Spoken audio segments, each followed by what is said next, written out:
За тэгэхээр өнөөдрийн вебинарын сэдэв бол одоо яг суралцах үед ялгаатай хэрэгцээтэй хүүхдүүдийг яаж одоо тэгш хамруулж чадвартай боловсрал болгож яаж тэр хүүхдүүдийг потенциалд нь тулталжүүлэх вэ гэдэг сэдэв байгаа. Тэгэхээр энэ сэдвийг одоо сонгосон бас учир шалтгаантай. Боловсролын шинэ хууль батлагдсантай холбоотойгоор 2020 онд батлагдсан баха. Одоо тэгш хамран сургах боловсролын бодлогын чиглэл гэдэг баримт бичиг өөрчлөгдөх шаардлагатай болоод энэ баримт бичигт боловсрол эвслийн 42 гишүүн 11 салбар зөвлөлөөс хамтарсан санал хөргүүлэхээр ажиллаж байгаа. Тэгэхээр энэ хүрээнд бид одоо ямар санал хөргүүлэх вэ? Одоо энэ ялгаатай боловсролын ялгаатай хэрэгцээтэй бүлгийн хүүхдүүдийг яаж одоо чадвартай сайн сургадаг юм тогтолцооны шинжилгээ хийх вэ гэдэг дээр бид одоо дөрвтэй санал хөргүүлж боловсролын тогтолцоог урагшин чирж боловсролын шинжилгээг урагшлуулж тэгэхээр 2050 он гэхэд бол манай улсын урт хугацааны алсын хараанд юу гэж тогтсон бэ гэхэд насан туршдаа суралцах боломжтой чанартай тэгш хамруулсан боловсролын тогтолцоотой болно гэж хэлсэн байгаа. Тэгэхээр тэр рүү одоо яаж урагшлах вэ гэдэг юм хүчтэй дөрвтэй одоо Монголын үндэслэлтэй Монголын орчин нөхцөлд нийцсэн саналыг хөрвүүлэхээр ажиллаж байгаа учраас өнөөдрийн одоо энэ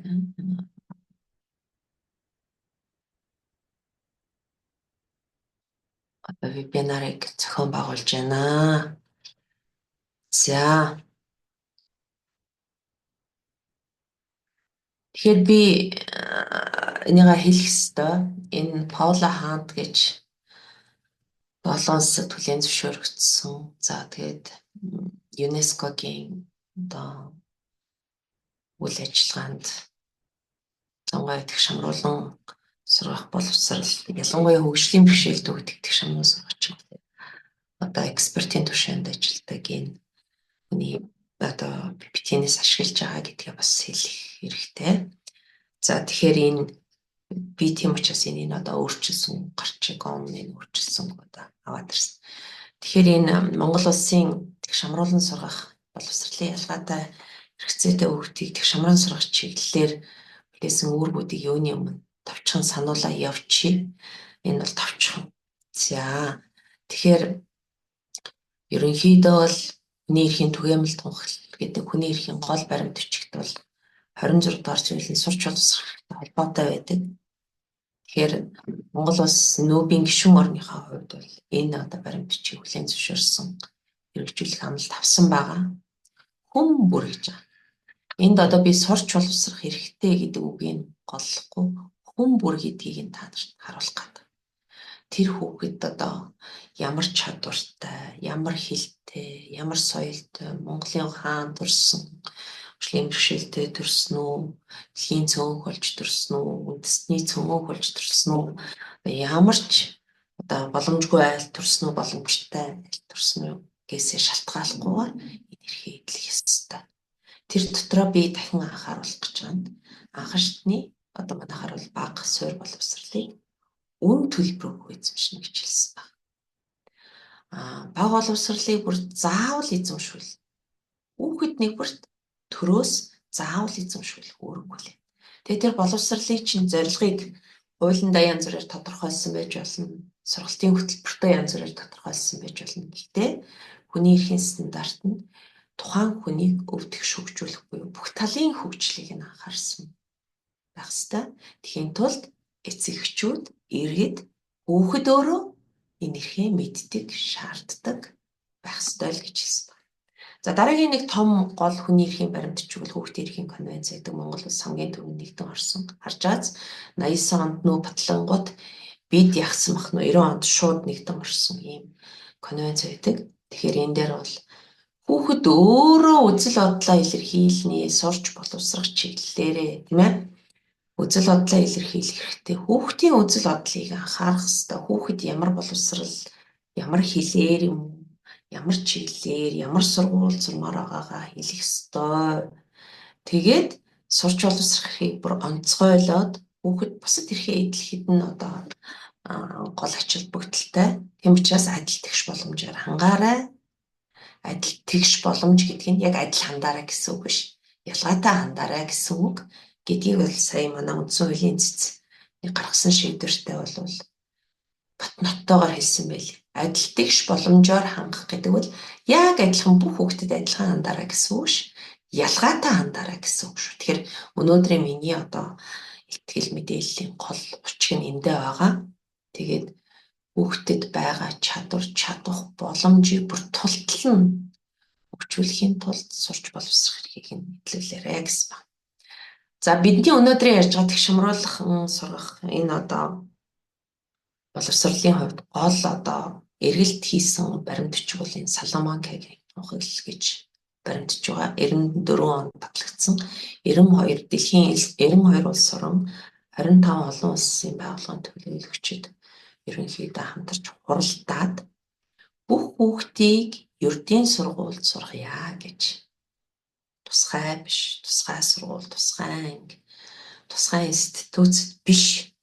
Тэр хүүхдийн бие бэлтэр ямар байх, ямар одоо сохог байх, оюун ухааны хувьд ямар потенциалтай байх, сэтгэл зүйн хувьд хэл ерөөсөө бусад бүх байдлаас өөр шалтгаалаад ердийн сургууль бүгдийг нь сургая гэж энэ одоо нэгдсэн. Тэгээ бүр ойлгомжтой болгохын тулд жишээ нь хөгжлийн бэрхшээлтэй хүүхэд тэр хүүхд хөгжлийн бэрхшээлгүй байсан бол аль сургуульд сурахаас яг л тэр сургуультай сурах ёстой гэдэг юм тунхаглалыг баталсан. Гэхдээ энэ тунхаглал саяны тунхаглал одоо миний хэлж байгаа хөгжлийн бэрхшээлтэй хүмүүс эрхийн тухай конвенц дээр хөгжлийн бэрхшээлтэй хүүхдийг ердийн сургуульд шамран сургах тухай яриад байгаа боловч үндсэндээ бол энэ зөвхөн хөгжлийн бэрхшээлтэй хүүхдээр одоо хязгаарлагдахгүй шүү гэдгийг бол экспертүүд дахин давтан хэлж байгаа. Тэгэхээр энэ хөгжлийн бэрхшээлтэй хүмүүс эрхийн тухай конвенц шинэ эрхийг бодож болоо. Зүгээр өмнөх хүний эрхийн түгээмэл тугуул хүүхдийн эрхийн конвенц зэрэг олон улсын гэрээ баримт бичигт байгаа бүх эрхийг хөгжлийн бэрхшээлтэй хүүхэд хөгжлийн бэрхшээлтэй иргэн одоо адилхан эдлэх юм гэдгийг дахин баталгаажуулаад тэгээд засгийн газрын хүлээх үүрэг хариуцлагыг харин нэмэлтээр одоо тодорхойлж өгсөн байна. Тэгээ ер нь хөгжлийн бэрхшээлтэй хүүхэд сурч боловсрох эрхээ эдлэх гол нөхцөл бол тэг шамран сурах боловсролын тогтолцоо юм гэдгийг бол шуудалсан. Тэгэхээр энэ бол анхны тэг шамран сурах боловсролыг баталгаажуулсан олон улсын түвшний хүний эрхийн гэрээ хууль. За ялангуяа 24-р зүйл нь бол тэр чигээрээ сурч боловсрох эрх. Тэгээ улс орон бол энэ хөгжлийн бэрхшээлтэй хүмүүсийн сурч боловсрыг хангах үүрэг хүлээн шүү. Энэ үүргийг ямар ч ялгуурлан гадуурхалтгүйгээр. Одоо манайх ингэж байгаа шүү дээ. Хүнд, хөнгөн, хавсарсан байвал яах вэ гэдээ ялгуурлаад байгаа. Тэгэхээр тэгж ялгуурлахгүйгээр төдөө байна ялгуурлахгүйгээр тийм ээ адил тэгш боломж олгож ерөнхийдөө тэг шамран сурах боловсролын тогтолцоотой болоорой гэж хэлсэн. Тэгээд тэг шамран сурах боловсролын тогтолцоо болон тусгай сургууль хоёр хизээж хамт орших ёсгүй гэж хэлсэн. Үнэхээр тэг шамран сурах боловсролын тогтолцоо бол тэнд тусгай сургуулийн тогтолцоо, тусгаарласан тогтолцоо байх ёсгүй.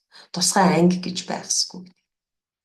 За тэгэхээр ерөнхийдөө яагаад тэгж байгаа юм бэ гэвэл хүн нэг бүрийн чадвар чадамжийг бүрэн дүүрэн хөгжүүлдэг тогтолцоо бол тэг шамран сургах тогтолцоо юм Тусгаарлан тусгай сургаж байгаа чинь өнөөдрийг хүртэл бүгдийг энэ боломжийг олгохгүй байна. Хөгжлийн бэрхшээлтэй хүний одоо бүтгэлийн хөгжлийг бодох юм бол бие хүнийхэн төлөвшил, давьяас чадвар, бүтээлц, сэтгэлгээ, оюун ухаан, бие бэлдэр тэгээ нийгэмшлийн хөгжлийг хамгийн дээд түвшинд хүргэх тогтолцоо болдог шамруулан сургах тогтолцоо юм гэдгийг хэлсэн. За энэ бол бидний хайртай баримт бичиг. Ялангуяа хөгжлийн бэрхшээлтэй манай гишүүн байгууллага хөгжлийн бэрхшээлтэй хүүхдэд эцгийн холбоо бидний одоо хамгийн одоо хэрэгжүүлэх хэрэгцээ чойномроо оруулж байгаа баримт бичиг бол энэ доктортой хөгжлийн зорилгууд энэ дотор доктортой хөгжлийн зорилго 4 бол энэ дээр яг чанартай боловсрал гэж товчоор хэлсэн байгаа ч quality education гэж тавьсан байгаа ч энэний цаана тэгш хамран сургах, тэгш боломжийг хангасан чанартай боловсрал бүх нийтийн насан туршдаа суралцах боломжийн тухай энэ зорилт байгаа. Тэгэхээр энэ дээр ялгаатай хэрэгцээтэй бүх хүүхдийг тэгш хамруулан эрдэнэ сургуульд адил чанартай боловсрал олгох ёстой гэдгийг бол хэлсэн байнамаа. За энэ байна. Харж байгааз бүх нийтэд бүх хүүхдэд гэж дандаа хэлсэн. Энэ дээр сургуулийн өмнөх боловсрал, бага дунд боловсрал, техник мэргэжлийн боловсрал, дээд боловсрал бүгдээрэнд нь тэгш хамрах ёстой. Бичиг үсгийн боловсрал, иргэний боловсрал, гендрийн хүний эрхийн боловсралд бол тэгш хамруулах ёстой. Энийг хэрэгжүүлэх гол арга замыг 3 арга замыг тодорхойлсон. Энэ нь бол тэгш хамруулсан хөгжлийн мэргэжлтэй болон бусад ялгаатай хэрэгцээтэй гендрийн хувьд тэгээд сэтгэл зүйн орчны хувьд хүчирхийлэл дарамттай эзэсгүй ийм орчин, сургалтын орчин байх ёстой. Дээрээс нь тэтгэлэгт ерөө дээд боловсралд хамрагдах олзлыг хангацсан бол хөгжлийн бэрхшээлтэй хүүхдийг, хөгжлийн бэрхшээлтэй гэр бүлийн хүүхдийг дээд боловсралд хамрахад зээл тэтгэлэг олгох ёстой гэдгийг хэлсэн байгаа. Дээрээс нь багш, чанартай сайн багш байх ёстой, хүрэлцээтэй тооны багш байх ёстой.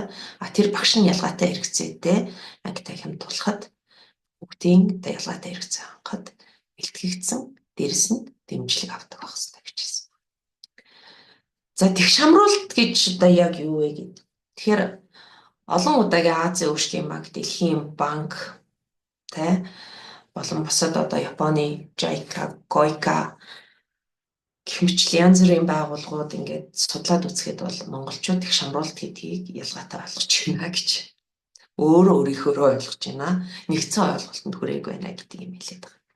Тэгэхээр энэ схемийг л яалтчгүй үзүүлэхээс өөр аргагүй. Тэгэхээр 2010 онд боловсрал эвсэл байгуулагдаж байхад ялангуяа хөгжлийн бэрхшээлтэй хүүхдүүдийн 14% дотор цэнхэр сургуульд сурч ирсэн. Бусад 80 гаруй хувь нь ингээд боловсролын гадна, сургуулийн гадна, цэцэрлэгийн гадна, дээд сургуулийн гадна, эсвүүдийн гадна байсан.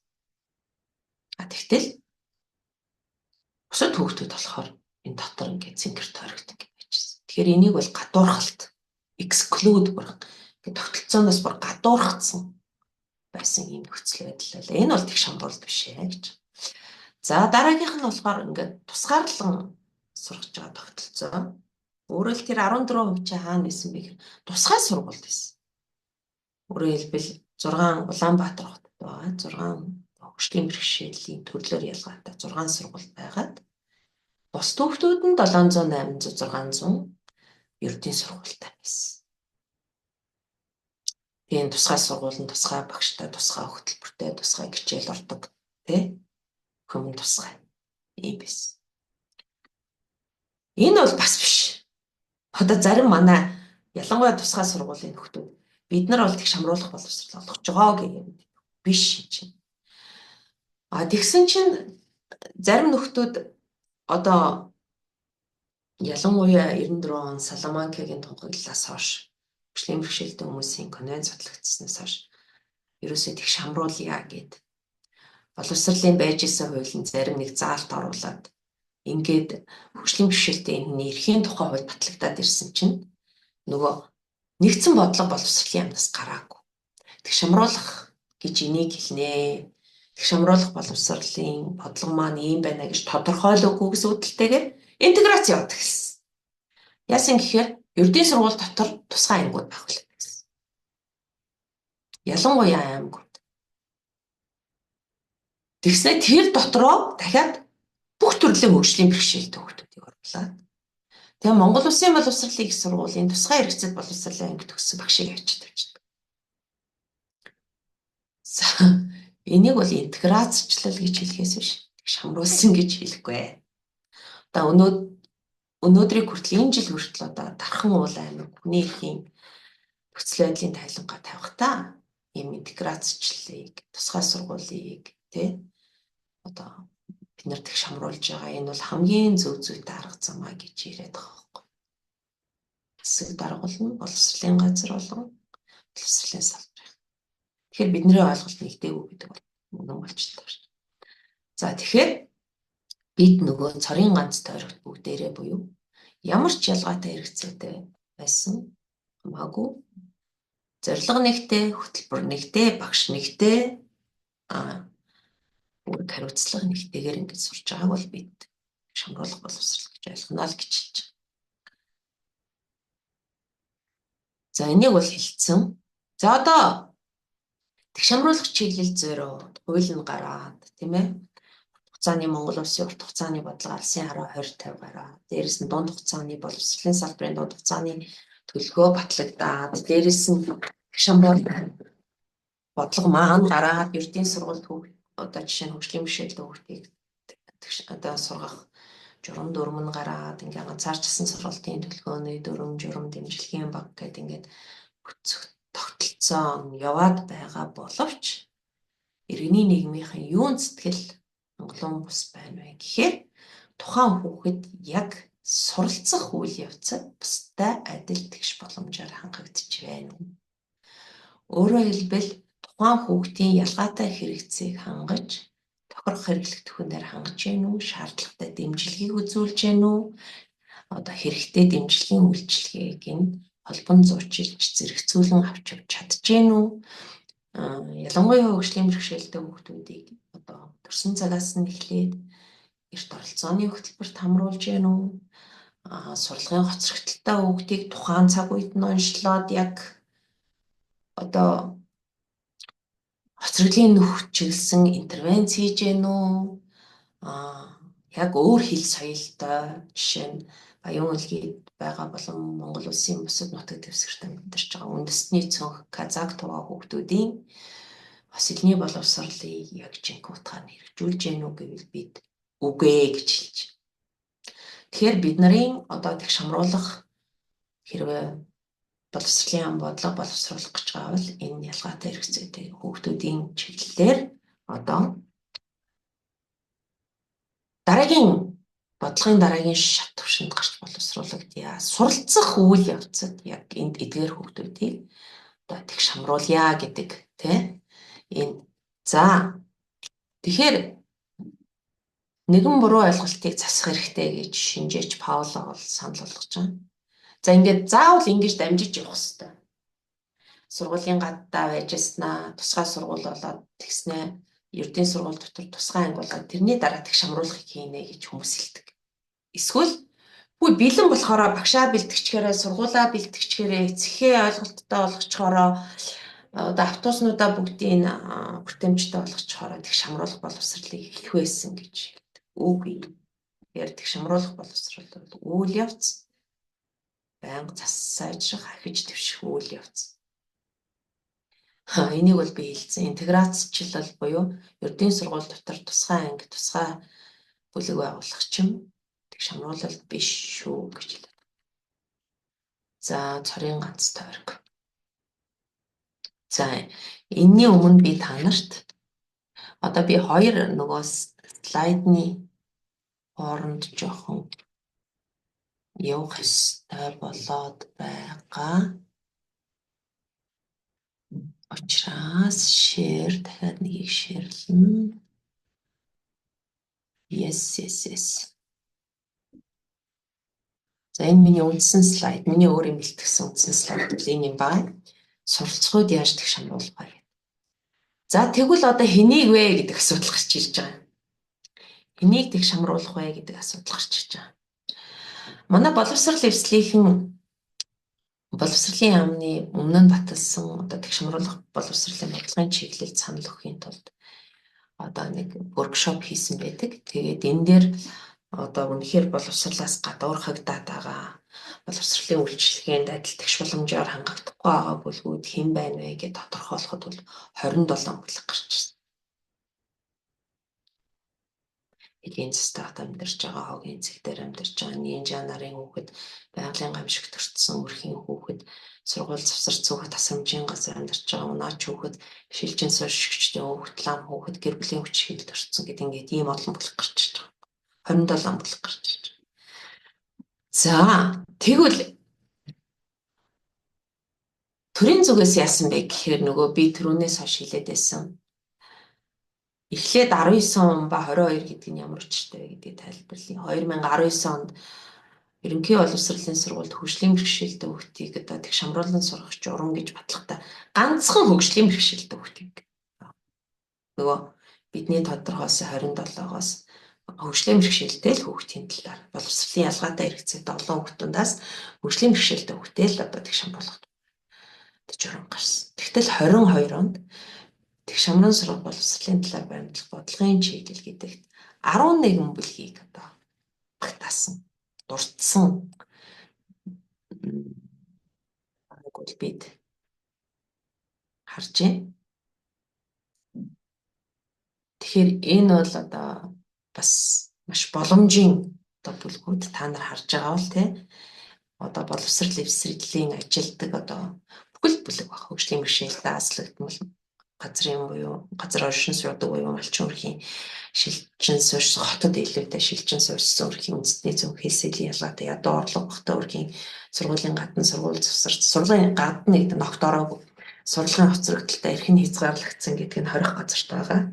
Асамж халамжийн газарт байгаа, хэлийн чандад байгаа бэлгийн цөөнх. Бэлгийн цөөнхийг оруулна гэдэг нь манай төрийн хувьд маш одоо төвшөлттэй баримтчиг гэж бид талхан сайшааж байгаа. Тэгээд илгээ тавлын хүч хилд орцсон залуус иргэдийг бид нар одоо энэ яам бол энэ одоо зорилттой бүлгээ гэж тодорхойлсон байна. Тэгэхээр та нар харж байгаач ингээд аливаа юм ингээд ахиц дэвших чиглэлтэй. Тэгээ одоо өмнөх нь ерөнхий боловсролын сургууль байсан бол одоо сургуулийн өмнөх боловсролд тийм хүчний бэрхшээлтэй хүүхдийг тэг шамруулах журам гэдэг бас батлагдсан байгаа. Тэгэхээр гээд ахиц дэвшиж явж байгаа. За бидний одоо нөлөөлж оролцсон бидний зүтгэлээр бараг олсон залт гэд хэлчихэд бараг болох бах. Боловсролын ерөнхий хуулийн бүр нэр томьёоны тодорхойлт гэдэг одоо дотор 10 эдгээр нэр томьёоны тодорхойлт байдгийн нэг нь 24 юм байна уучлаарай. 24 нэр томьёоны тодорхойлт байгаагийн дотор ялгаатай хэрэгцээ гэдэг тодорхойлтыг бол бид тусгаж чадсан. Тэгэхээр хүний боловсрол эзэмшигтэй холбоотой 1 2 3 4 5 6 7 юм уу 6-аас 7 юм одоо ялгаатай хэрэгцээг анх удаа боловсролын хуулинд онцгойлон гэж тодорхойлж оруулсан нь маш том дэвшил гэж хэлж болно. Тэгэхээр хөгжлийн бэрхшээл, гоцоос онцгой байстай хүүхдүүдтэй хэлний ялгаатай, соёлын ялгаатай, тэгээ гендрийн ялгаатай, нийгмийн эдийн засгийн ялгаатай, нийгмийн эдийн засаг гэдэг нь тэрүүний ядуу орлого багтайг бид одоо сүүлийн үед шинжлэх ухааны нэр томьёо нийгмийн эдийн засгийн одоо ялгаа гэж хэлж байгаа. Ядуурлыг бол зөвхөн орлогын асуудал биш, зөвхөн мөнгөний асуудал биш, олон хэмжээстэй ойлголт юм аа гэд нийгэм эдийн засгийн юм олон хүчин зүйлийг нийлүүлж ядуу гэж хэл. За тийм мэдээж байршлын энэ бол манайд амар хүчтэй одоо ялгаатай хэрэгцээ. Шууд дотор байрыг шаарддаг мэтлэндээ бүр институт тогтолцоо шаарддаг юм.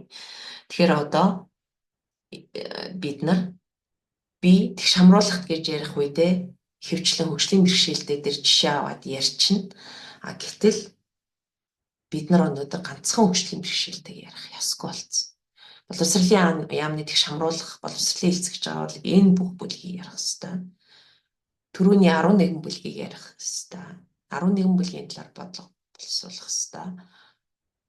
Магадгүй 27 бидний тодорхойлсон 27 бүлгийн асуудал бол одоо яригдах ёстой болохоос тэг шамруулах гэхээр бүх хүмүүс шууд автоматар хөгжлийн бэрхшээл гэж бодоод байдаг. Одоо өөрчлөх шаардлагатай. Би тэгээ зарим нэг бусад бүлгүүдийг ярина. Гэхдээ одоо гол жишээ нь бол хөгжлийн бэрхшээлтэй дээр байх шүү. За олон улсын баримтчигт одоо ерөнхийдөө ингэж бүлдэглэхээ бас болж байгаа.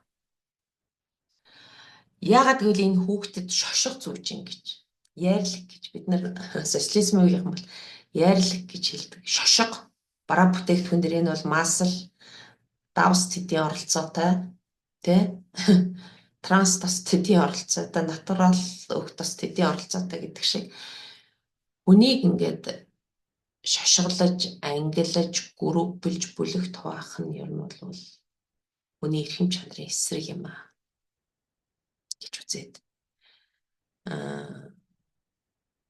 Ер нь бол нэг ийм 3 нөхцөл байдлаасаа шалтгаалаад 3 ийм бүлэг шүү. Шинж чанараасаа гэдэг юм 3 нөхцөл байдлаасаа шалтгаалаад хүмүүс ялгаатай хэрэгцээтэй байгаа шүү гэдгийг ойлгож очие гэж хэлээд байгаа.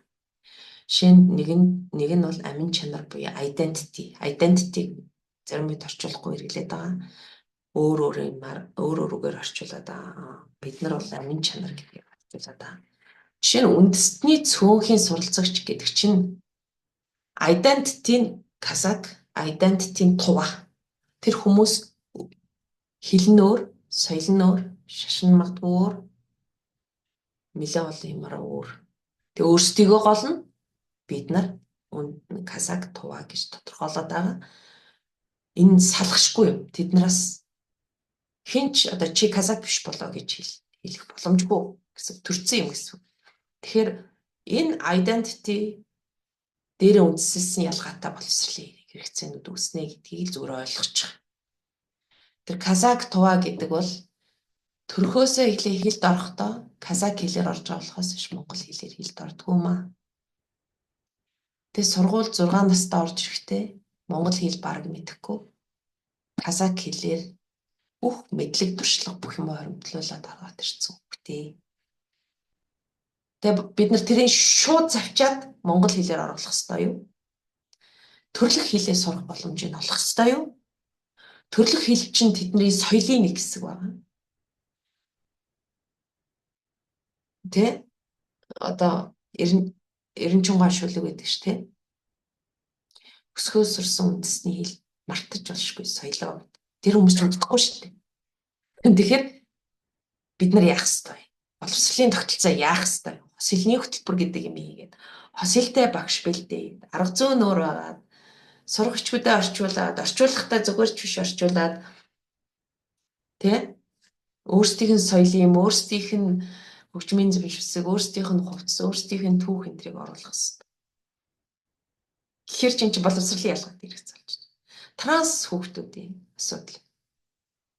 Цаанаасаа өөрийгөө ингээ бид нар гаднаас нь харуул юм уу төрөгтөн хүүсийн эрхтэй гэж тодорхойлоод зарим нэг эрхтнийг хараад эрхтэй гэж тодорхойлсон байтал тэр хүн өөрийгөө эмэгтэйг мэдрээд шин. Тэр өөрийгөө эмэгтэй хүн гэж тодорхойлоод байна. Тэгэхээр заавал эрхтэй форм өмсөх ёстой юу гүй. Нойлын асуудлыг явах, хувцас солих өрөөгийг явах бай. Үцэх гээд байгаа. Хөвгүүдийг заавал хөдөлмөрийн хичээл, охтуудыг нөгөө нэг ойдаг шиддэг, хоол идэх хичээлд оруулна гээд байгаа. Яах вэ? Дотор байранд яах вэ гэдэг ийм асуудал боловсролын ялгаатай хэрэгцээ. Хөвгүүд ялангуяа боловсрол эвсэл хөвгүүдийн судалгаа хийгээд үзсэн. Тэгсэн чи хөвгүүд боловсролын огтоос илүү. Хөвгүүд огтоос илүү боловсролоос тусардаг. Хөвгүүд 9-р ангиас цаашаа боловсрол бараг эзэмшдэг. Дээд боловсролд огтуудаа хонгой эзэмшдэг гэсэн. Ийм нөхцөл байдалд орчиж байна. Яагаад вэ? Хөвгүүдийн ялгаатай хэрэгцээг боловсролын тогтолцоо хангаж чадахгүй юм шүү. Ингээл хэлнэ гэсэн. 3 дахь бүлэг том юм бол нэг хүүхдийн амьдарч байгаа өнөө хүртэл одоо сургуульд ортол амьдарч байгаа нөхцөл байдалтай холбоотой шинж чанар. Жишээ нь орлого багтаа ядуу ирэхэд төрхөө хүүхд сонгохгүй. Гэтэл тэр өрхөд төрсөн гэдэг нь шууд сурлагын амжилт. Магадгүй сургуулиас гарах шалтгаан болоод. Сургуульд сурах зардлаа дийлэхгүй. Гэртээ очиод хичээл тавтах боломжгүй. Ширээ сандал авахгүй, интернет авахгүй, компьютер авахгүй. Тэ? Жишээ нь жирэмсэн болчлоо. 9-р ангидаа жирэмсэн болчлоо. 10-р ангидаа 11-р ангидаа 12 октоо жирэмсэн болчлоо. Тэр нөхцөл байдлын тооцоод яаж заавал эзэмших 12 боловсролыг дүүргүүлэх вэ? Энэ ялгаатай хэрэгцээг нь яаж хангах вэ? гэдэг асуудал болох гэсэн. За дараагийнх нь нэг хэсэг бүлэг бол чадвар, ability буюу харж чадахгүй байл яах юм? Сонсож чадахгүй байл яах юм? Тэ? Анхаарал төвлөрөхгүй байл яах юм? Бусдад харилцахтаа чадахгүй байл яах юм? Явж чадахгүй байл яах юм? Явж чадахгүй гэдэг чинь бусдад бүгдийг чадахгүй гэсэн үг шүү. Тэр чинь харж байгаа, сонсож байгаа, ойлгож байгаа оюуны чадвар нь хэв хэв. Тэ? Харахгүй л байгаа болохоос биш тэр хүн ярина, сонсно, бүх юмыг сурна, академик мэдлэг эзэмшин, бусдаа нийгэмшин, бие даах бүх чадварыг сурна. Зөвхөн тэр ялгаатай хэрэгцээ гэнэ. Гэж. Тэгэхээр бид бүр хөгжлийн бэрхшээлээр ангилаад байгаа ч өнөөдөр зөв юм. Харааны бэрхшээлтэй хүүхдэд яаж заах вэ гэдэг. Тэ? Тэгэхээр энэ ялгаатай хэрэгцээнүүдийг нь яаж суралцах үйл явц тооцох вэ? Сургуулийн үйл ажиллагаанд тооцох вэ? Хичээлээс гадуурх тооцох вэ? Хичээлийн үеэр тооцох вэ? Тийм ээ? Гэдгээ л бид нэг бодооч гэж хэлээд байна. За бүр үнэхээр боловсролын тогтолцоонд энэ ялгаатай байдлыг харгалзаж тооцъё гэвэл ийм амар хүснэгтгар. Ийм нарийн яригтай гарна. Тэгэхээр энэ болгоныг би ярихгүй үзэл баримтлалын хүрээ нэхэр ийм өсөр ийм харагдана. Би та нарыг тэр голын тойрог руу хараач гэдэг. Саяны ялгаатай байдлууд тэр 27 бүлэг байна уу, 11 байна уу, 6 байна уу, саяны 3 том ийм нөхцөл байдал байна уу? Энэ дангаараа хизээч байхгүй гэсэн. Шугамнаараа юм уу зэрэгцэн байхгүй гэсэн. Ингээд давхралдаа сүлжилдээд нэхэлдээд байж идэг гэсэн. Жишээ нь алуудмал өрхийн буюу малчин өрхийн хүүхэд дотор байранд сурна. Тэгээ хөдөөний хүүгүүд бол тэгээ тэр хүүгүүн жишээ нь хөгжлийн бэрхшээлтэй бол яах вэ гэдэг. Тэгэхээр тус нь ярих ямар ч боломжгүй. Тухайн хүүхдийн тэр давхарцсан бүх нөхцөл байдлыг тооцоод ялгаатай хэрэгцээнд нь хариу үйлдэл үзүүлэхэд тогтолцоогоороо бэлэн байх, сургуулаараа бэлэн байх, багш нь бэлэн байх тухайн асуудал яригдана гэсэн үг. Тэр энэ дотор төсөв хөрөнгөө яах вэ? Багш хичээлээ яаж төлөвлөж зааж үнэлэх үү? Яаж дэмжлэгийн тогтолцоог захирал болон салбар хооронд бий болгох вэ? Яаж эцэгхийн оролцоо, орон нутгийн иргэдийн оролцоотойгоор энийг нь хариу үйлдэл үзүүлж амжилттай сурах вэ гэдэг тухай асуудал яригдана гэж үзнэ. За нөгөө юу руу орох вэ гэхээр нөгөө төх рүү орох юм шиг байна. Нөгөө PPT рүү орох юм шиг байна. За яг тэгээд их шамран сурах боловсрал гэж яг юу юм бэ гэд үзвэл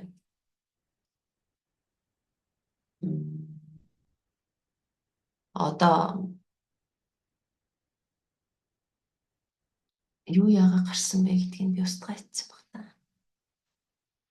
Гэсэн юм шиг.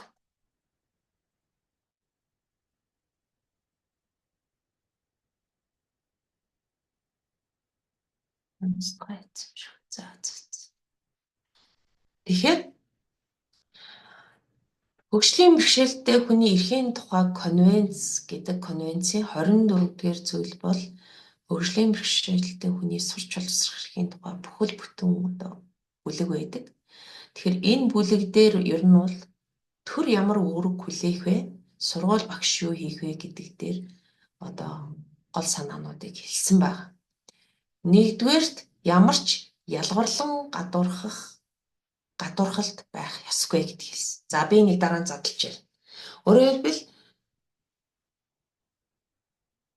танаа хүүхдийг бид нар сургаж чадахгүй. Манай багш нар ерөөсөө манай тусгай хэрэгцээтэй боловсролын багш байхгүй гэж хэлэх ёсгүй гэсэн үг.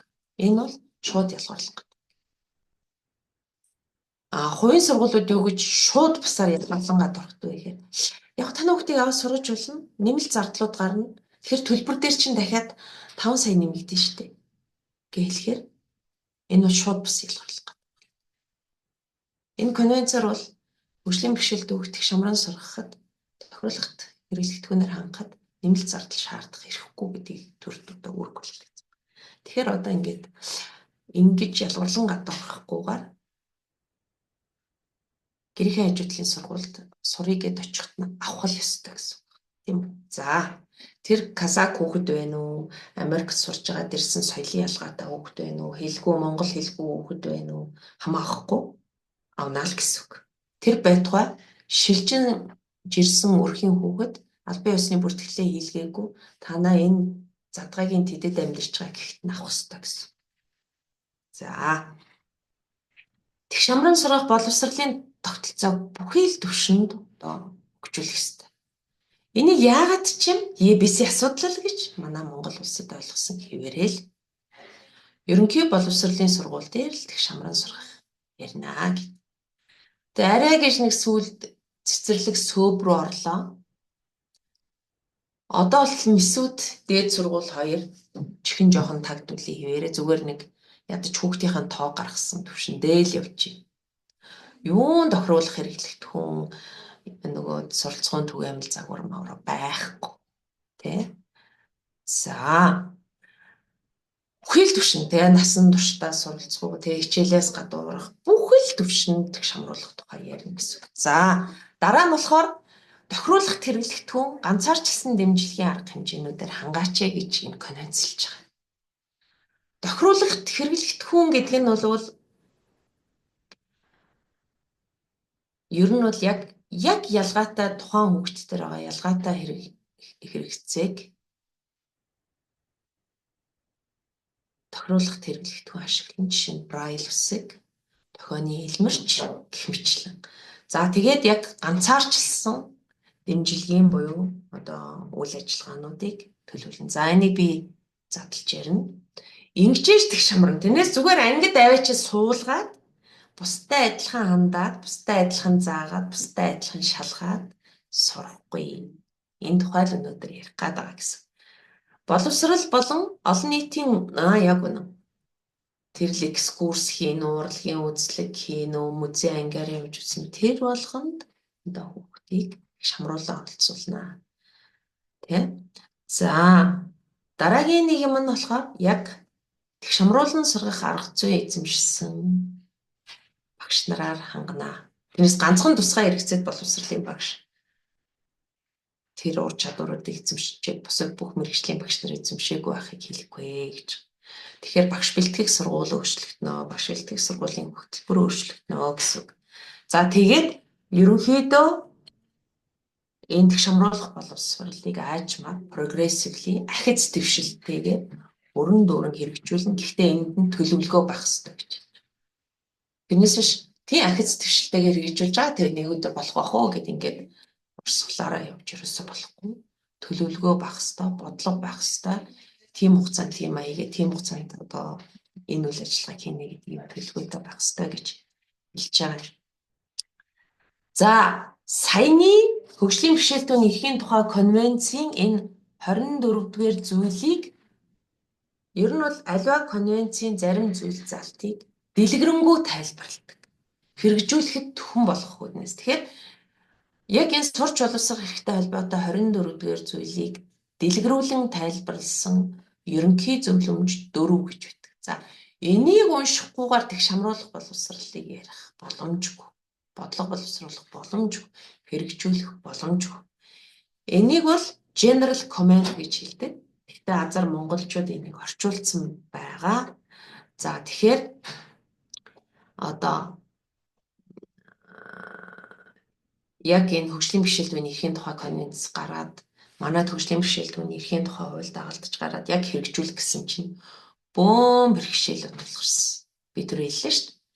Ялгарлан гадуурхал, сул ойлголт, тоо баримт байдгүй, тэг шамруулдаа ойлгохгүй ингээд гацаад ирэнгүүт нь 15 онд шийдвэр гаргаад энэ ерөнхий зөвлөмжийг бичиж эхлээд 16 оны 8 сард энэ ерөнхий зөвлөмжийг баталсан байна. За энэ ерөнхий зөвлөмжийг л ярих, энийг л шаардах нь, энийг л бодлого тусгах нь боловсрал эвслийн зорилго гэж би өнөөдөр хэлэх гээд энэ одоо мэдээллийг бэлдсэн байна. За мэдээж боловсролын чанарыг сайжруулъя гэвэл, боловсролыг шинжилье гэвэл, боловсролыг өөрчлөе гэвэл гол хүн нь багш. За тэгэхээр багш өнөөдөр ялангуяа бүх багш нар гэж байгаа. Сурж байгаа болон ажиллаж байгаа бүх багш нар. Тэгээ боловсролын бүх төвшний багш нар, дээд мэргэжлийн, СУБ-ийн, ЕБС. Тэгээд багш бэлтгэх гэдэг чинь бакалаврын 4 жил болон ажиллаж байгаа багш нарын мэргэжил дэвшлүүлэх сургалтууд тэгш хамруулах арга зүйд суралцах ёстой гэж хэлж байна. Модулууд боловсруулсан байх ёстой.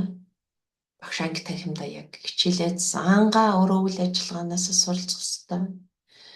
Адилхан тэр хүүхдэд хичээл зааж байгаа бүх хүүхдүүд бүх багш нар хоорондоо цаг гаргаж суугаад за одоо боллорыг яах вэ? Боллор ингэ тийм бэ. Би ингэ зааж үзсэн чи ингэж болж байна.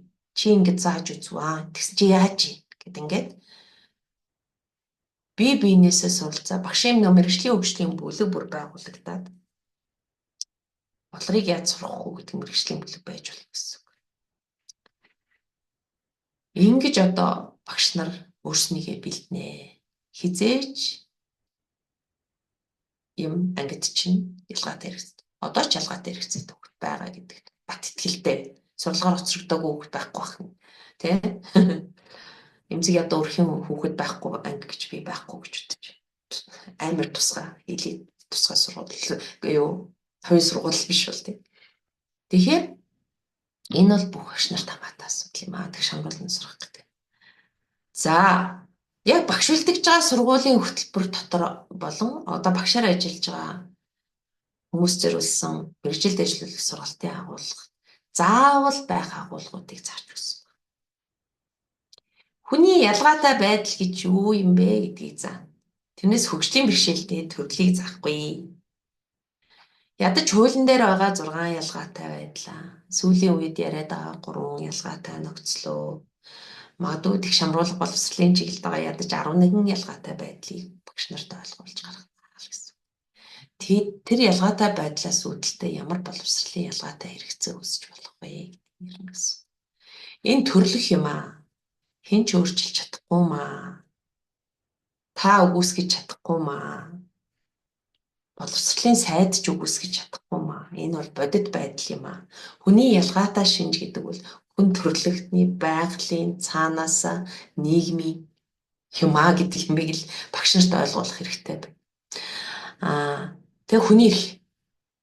Яагаад их шамруулах ёстой юм? Даргаатай энэ тусгай сургуулийн байгуулж болдоггүй юм уу? Сурахгүй юмнуудтай лайм этэр гэж бодож болохгүй л гэдгийг багштай ойлгуулад ангид чи ямар ч төхөр орж ирсэн та сургах үүрэгтэй энэ бол хүний эрх юм а гэдгийг л ойлгуулад сурч боловсрох эрх бол хүний эрх юм, хүн бүрийн эрх юм. Энийг эдлүүлэх нь багш бөгөөд сургууль бөгөөд боловсролын тогтолцооны засгийн газрын үүрэг юм гэж ойлгуулад гаргах ёстой гэсэн. Тэгээд их шамруулан сургах арга зүйнуудаас багш бүр сургаад гаргана. Тухайн заагаад гаргах биш. Өөрөө яг хэрэгжүүлж хэрэглэж чаддаг болгоод ингээд гаргана гэсэн үг. Тэр дадлага юм хийлгэн гэсэн үг. За тэгээд хүүхдтэй одоо сонсголгүй хүүхдтэй яаж харилцах вэ? Харааны бэрхшээлтэй хүүхдтэй яаж харилцах вэ? Тэ? Аутизмтай хүүхдтэй яаж харилцах вэ? Огт монгол хэлгүй хүүхдтэй яаж харилцах вэ? Тас казак хэлтэй хүүхдтэй ангидж байгаа өнөдөр яаж харилцах вэ гэдэг бүх аргыг багш нарт заасан байх хэрэгтэй. За тэгээд ганцаарчилсан сургалтын болох арга зүйд заасан байх хэрэгтэй. Өөрөөр ганцаарчилсан сургалт гэхээр ганцаар нэгэн заана гэж манайхан ойлгоод байгаа бас эсвэл нөгөө өрөө рүү оруулчихна гэх. Үгүй ихэнх хичээлийг бусад хүүхдтэй заагаад зарим нэг хичээл, зарим нэг сэдв, зарим нэг агуулга юмыг тусад нь ганцаарчлан заах хэрэгтэй болж байна гэсэн. За тэгээд Яасан хэцүү юм бэ? Би чадахгүй штэ гэд багш. Тийм амар хэцүү. Тэнгүүд багш өөртөө дэмжлэг сургууль багшид дэмжлэгийг авчих хэвээр. Багш өөрөө дэмжлэгээ бий болгох хэвээр гэсэн. Сургууль хоорондын түншлэл. За энэ тусгай сургуулиудыг ердийн сургуулиудаа авчиад хичээл заалгадаг юм байна. Би түрүү хэллээ багаараа хамтран хичээл зааж болно. Хамтраж үнэлгээ хийж болно нөгөө хүүхд дээрээ. Эцэг хийн дайчилж оролцуулж болно. Би хэлээд идэг байхгүй. Тэр хүүхдийн чинь 6 нас хүртэл тэр эцэг хамт байсан. Тэр хүүхдийг хамгийн сайн мэдэх хүн эцэг их нь юу чаддаг чаддгүйг мэдэх хүн эцэг их нь яавал одоо анхаарлын төлрүүлэх үү гэдгийг мэддэг хүн эцэг их нь ямар эрэлт хэрэгцээтэй гэдгийг мэддэг хүн эцэг нь ахгүй. Тэгэхээр эцгийн дэмжлэг оролцоогүйгээр та супер багш болж чадахгүй л гэсэн үг тийм. За тэгээ орон нутгаас ямар дэмжлэг авах вэ? Эмнэлгээс ямар халамжаас ямар дэмжлэг авах вэ? Хамгааллаас ямар дэмжлэг авах вэ? Төрийн бас байгууллагуудаас ямар дэмжлэг авах вэ? Энэ үндэсний хэмжээнд байгаа аутизм холбоо, даунны холбоог мэрэгжлийн болсон байгууллагуудаас та яаж дэмжлэг тусалцаа авах вэ? Хөгжлийн бэрхшээлтэй эцэг холбооноос яаж гэдгийг мэддэг баймаар байна. Тэгэхээр энэ бүх дэмжлэгийг тэр багш нарын мэрэгжлийн хөгжлөөр дамжуулаад төсөв юмын сургууль нь гаргадаг.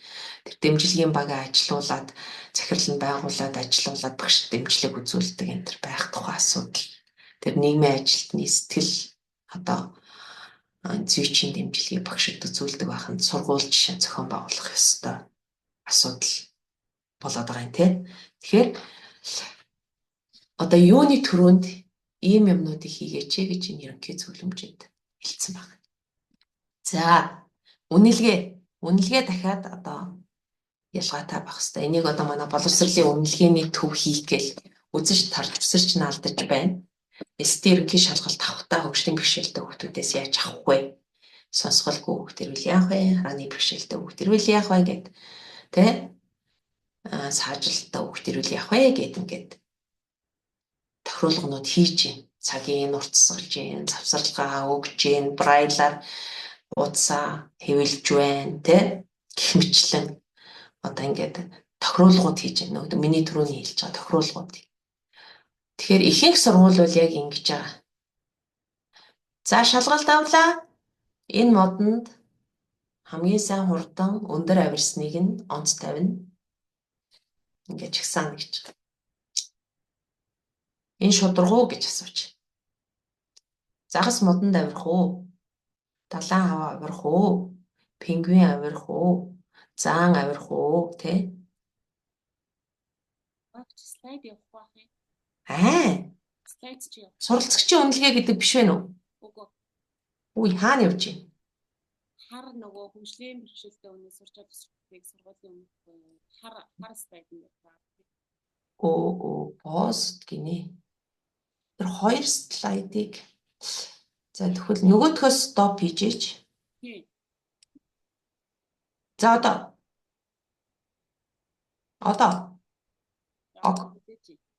Одоо юу чалгав? Одоо юм алга. Аль түрүүний хэлэх байсан бэ?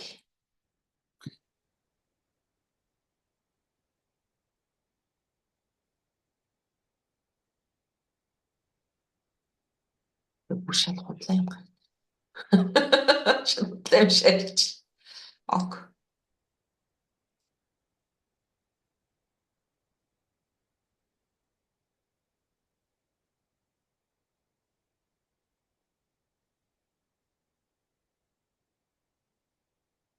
Дата.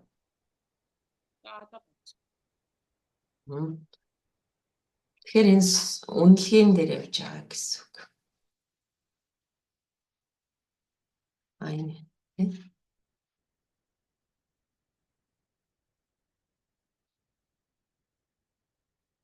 За тэгэхээр энэ үнэлгээ бол бас тохируулга хийх хэрэгтэй болчлаа тийм. За дараагийн нэг суралцахууд яг хүүхдийг тэг шамруулахын тулд яг юу хийх ёстой вэ гэхээр манай Пауло хаанд багш бол энэ Португал улсад хэрэгжүүлдэг энэ 3 давхаргад дэмжлэгийн тогтолцоо гэдэг юмыг багш сургалтын байгууллагад санал болгоод байгаа. Өөрөөр бүх хүнд чиглэсэн нэг юм түгээмэл арга хэмжээнүүдийг хэрэгжүүл. Өөрөөр хэлбэл та өнөөдөр шинээр заах гэж байгаа хичээлээ ямар ч байсан сонсгох нэг хэлбэртэйгээр, харуулах нэг хэлбэртэйгээр тий бодит юм үзүүлэх юм уу, видео үзүүлэх юм уу, нэг тийм арай бодит практик юм үзүүлэх. Ийм 3 хэлбэрээр бэлдэж байна гэсэн. Тэгэхээр танаа анги тангимд сууж байгаа хүмүүстэй чинь дийлэнхэд хүрчнэ гэж ойлгоно. Тэр шин сэдв чинь. Өөрөөр сонсголоороо сурдаг хүмүүсд бол яах нь? Таны ярьж байгаа юм хүрнэ. Үзүүлж харуулж байгаа юм чинь харааны би жишээ нь харааны байтаа байхгүй. Харааны огоороо сурдаг харуулна гэдэг. Тэгэхээр би хараад сонслоо. Нөгөө хүнс сонсгоод амгалаад харлаа. Ингээ хоёр суугийг ашиглажлаа. Дээрэс нь ингээ бодитоор гартанд байруулад юм уу видеондор ингээд яг бодитоор хийж байгаа юм харуулад тэгээ тэрийгэ дагуулж хийлгэлээ. Ингээд мэдрэхүү хүртэж одоо сурдаг. Энэнгээр илүүтэй сурдаг хүмүүс дахиад видеос үзсэн, видеоны ярихыг сонссон, таны ярихыг сонссон, таны үзүүлэхийг сонссон. Ингүүл ер нь бол танай ангийн хүмүүсийн бараг бодолч үнд 90% нь юу? Таны заасан агуулга, ур чадвар, хандлага, үнэцэл сурчна гэсэн үг. Хангалттай. Гэтэл дахиад 10% үлдчихлээ шүү дээ миний яриад байгаа. 8% нь яг энэ сонгон авах арга хэмжээ буюу бас нэг арай өөр үйл ажиллагаа төлөвлөх ёстой гэсэн. За тэгээ 1% хүрэх үгүй эсвэл 1-2 хүүхдэд тэр нэмэлт арга хэмжээг төлөвлөх ёстой. Ийм 3 давхаргад дэмжлэгийн тогтолцоо байж ич хүүхдүүд ялгаатай бэлгийн нөгөө боловсролын хуулийн заасан 6 ялгаатай бэлэг чинь ажилтаа сурах нөхцөл. За харъя. Одоо хамгийн ихний нөгөө хүүхдэд гэж байгаа шүү дээ. Өдөр тутмын хичээлийн үйл ажиллагаа, сурагчдынхаа зан үйлийн дүрм журм, гүйцэтгэх, дасгал даалгавар, хичээлийн үеэр ганцаарчилж багаар ажиллах үед үзүүлдэг дэмжлэг одоо тэ хийдэг өөрчлөлт, зохицуултууд гэсэн. Саяны миний нэг хэллээ шүү дээ. Ганцхан яриахаа бэлдэж ирэхгүй үзүүлэх, харуулах, гараараа барих, хийх гэдэг энэ өөрчлөлт зохицуултууд бол бүгдийг суралцахад үзүүлж байгаа дэмжлэг гэж ойлгоно. Энийг бол одоо суралцхан түгээмэл загвар гэж нэг арга нь байгаа. Энийг би бас жоохон дэлгэрэнгүй дараа нь ярина. Өөрөөр хэлбэл ингэнгүүт би суралцхан түгээмэл загвар гэдэг слайдаа гаргах ёстой биш шүү. Энэ байна. Одоо энэ ихний карант шүү дээ, тий? Одоо юм нөө саажилттай хүн чинь ингээ карантыг эргүүлж чадахгүй байна. Тэгэхээр энэ гараараа хөрөнгөт ингээ уснаг орчичдаг карант. Байвал заавал саажилттай хүнд ч тохиромжтой. Настай яа? Харагдаж байна уу зураг нь? Карант. За. Тэгэхээр энэ ингэсэн үг. За одоо тэр доотлын шат бол бүр айгүй ойлгомжтой. Энэ бол одоо түгээмэл загвартай шат гэсэн үг. Налуу замыг тусны хийгээд идэг шүү дээ. Тэгснэ бүр байшингийнхаа ард арич хийждэг шүү дээ. Нууж байгаа юм шиг. Тэгээ ингээ хөгжлийн бэрхшээлтэй тэрэгцэртэй үеийнхаар өөр хаалгаар орох хэвээр юм. Арын хаалгаар орох хэвээр юм. Тэр хүний эрхэм чанарт халдаад байдаг. Тэр ийм шат хийчлээ гэж бодъё. Тэгэнгүүт яах вэ гэхээр настай хүмүүс тэр бариулаас нь бариад шатан дээр гарч иж болно. Эсвэл бүр өвдгөн өгдөд байгаа бол тэр налуу хэсгээр нь ингээд гараад одоо энэ хэсгээр нь гэсэн үг. Ингээд ингээ гараа явж. Хүүхдийн тэргээд түрээд явж байгаа ээж байвал ингээд ингээ гараа явчихна гэсэн. Тэрэгцэртэй хүн бол ингээд ингээ гараа явчихна гэсэн. Хөлөө хуглаад яах вэ? Манай өвлч яадаг үлээ. Ингээд суух таягтай энэ төр хүмүүс альч насны хүмүүс байлаа ингээ гараа явчихна гэсэн. Роликтой бол ингээ гараа явчихна гэсэн. Тэ? Тэгэхээр түгээмэл загвар гэж энийг хэлдэг. Энэ барилга архитектурын нэр томьёо уг нь тэ? Энэ дизайны аливаа бараа бүтээгдэхүүний дизайны нэр томьёо. Гэхдээ энийг суралцахуйд ашиглаж болно гэсэн. Өөрөөр ялгаатай хүртхүүгээрээ ялгаатай одоо мэдрэхүүгээрээ суралцдаг бүх хүүхдүүдэд үйлчилсэн хичээл заах. Түгээмэл загвараар хичээл заах гэж ойлгож байна. Жишээ нь нөгөө мэдрэхүү ингээд шууд онгоочдаг очиод ингээд ойртоод очихоор онгоочдаг хаалга. Тэ? Хаалганы бариулт хүрхгүй тэ? Хүч чадал нь хүрхгүй, ялгаа байхгүй яах нь. Тэр хаалга төхөөл очингуу тэрэгцэргүй өндөр намбог нь онгоочно гэсэн. За энэ нөгөө юуны налуу зам байна тий. Энийг бол ерөнхийдөө түгээмэл загвар гэдэг. Яг суралцгуун түгээмэл загвар гэвэл яг багшлахуудаа болон суралцгуудаа ийм түгээмэл загваруудыг ашиглаач гэж хэлж байгаа гэсэн үг. За энэ суралцгуун түгээмэл загвар гэдэг нь бол зарим хүмүүст амин чухал. Мэдээж яг одоо харааны бэрхшээлд огт хардггүй хүүхдэд бол таны ярьж зааж байгаа юм чинь бол амин чухал. Гэтэл цаана нь сонсох мэдрэхүүгээрээ илүүтэй сурдаг хүүхдүүдээ л тэднэрт бас зохисдог.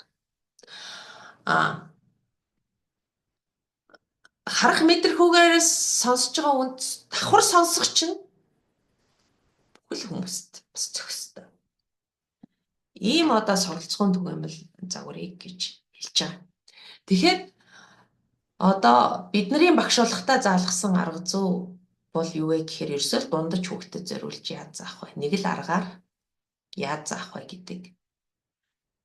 Одоо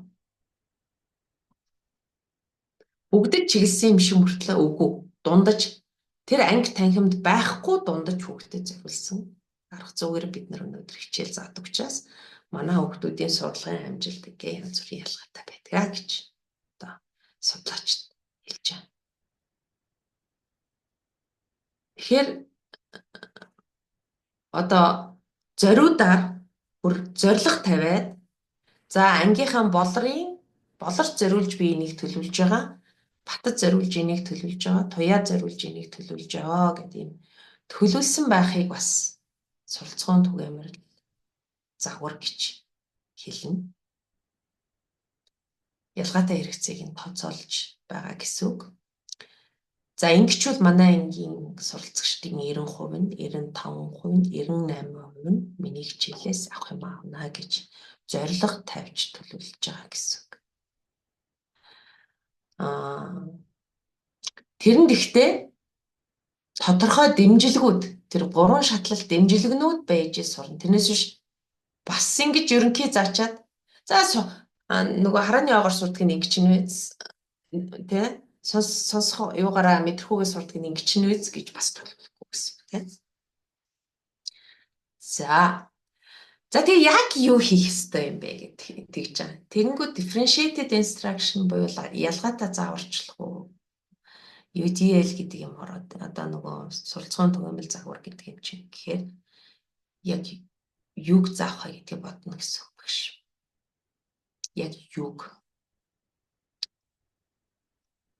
Ихэнхдээ манай суралцах юм бол текст хэлбэртэй. Тэгээ яадаг вөхөр багш төвтэй арга зүй эргэлтэн дээрсэн. Нөө текстээр байгаа юм багш ярьж тайлбарлаж ирсэн. За бидний үед уншаад авчлаа биччихээр асуултанд хариулчихаар. Маргааш нь тэрийгэ яриад асуучих. Сүл текст бүгэлч. Энийг л олон хувилбартай болгоно гэсэн. Аудио, видео, зураг, жүжиглэн тэ бүр тэр одоо шинээр зааж байгаа хичээлээ маш олон хэлбэрээр бэлдэж ирнэ гэсэн. Тэрийг олон хэлбэрээр тайлбарлан, таниулан, үзүүлэн, харуулан одоо юм гэсэн үг.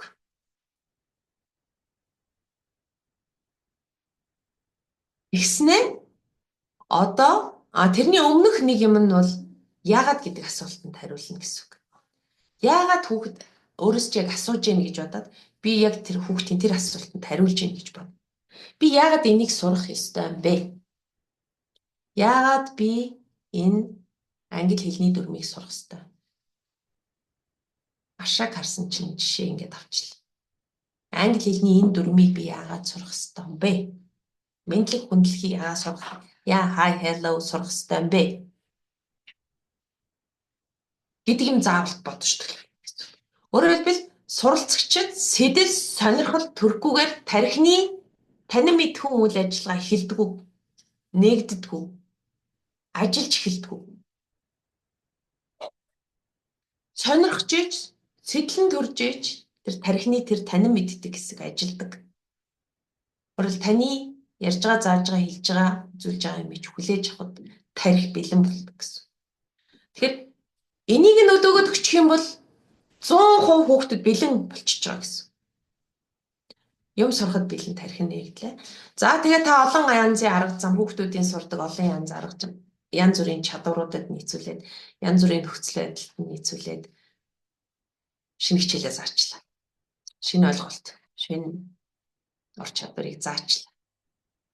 Одоо 3 дахь нь яах ёстой вэ гэхээр ганцхан яриулж мэдсэн ойлгосноо хүүхдүүд шалгуулах албагүй гэсэн. Тэнд нэг саажилтаа гараараа юм бичих чадахгүй хүүхдийг чи заавал бич текст бөглө гэж битгий шаардаа гэсэн. Амраа ярихын зөвшөөрчхөө гэсэн. Ярьж чадахгүй одоохондоо бэлэн биш байгаа ярьж гацаа муураад байгаа нөхийг сайхан бичүүлээд тавна гэсэн. Танаа ингэж амар гоё зурдаг хүүхэд байх юм бол чи наадаа зүгээр л юу ойлгосноо зураад тарих хэлчих байх гэсэн.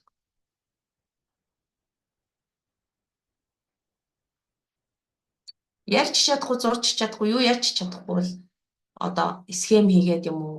Бэлэн байгаа сэтгүүлийн зураг юм хайчлаад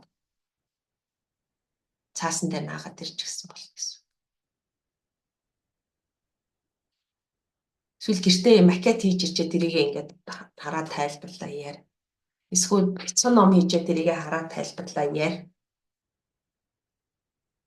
Бүр тэр хүүхдийн одоо чаддаг, хүссэн, сонирхсон чадварыг хөгжүүлэх хэлбэрээр тэр хүүхэд сурсан, таны заасан ямыг сурсан мэдсэн ойлгосноо гэдэг харуулах боломж олох гэсэн. Компьютер дээр бичээд ирсэн ч болно. Компьютерд зураад ирсэн ч болно. Компьютер дээр PPT бэлдээд ирсэн ч болно л гэж хэлсэн. Тийм. За энийг ярихгүй.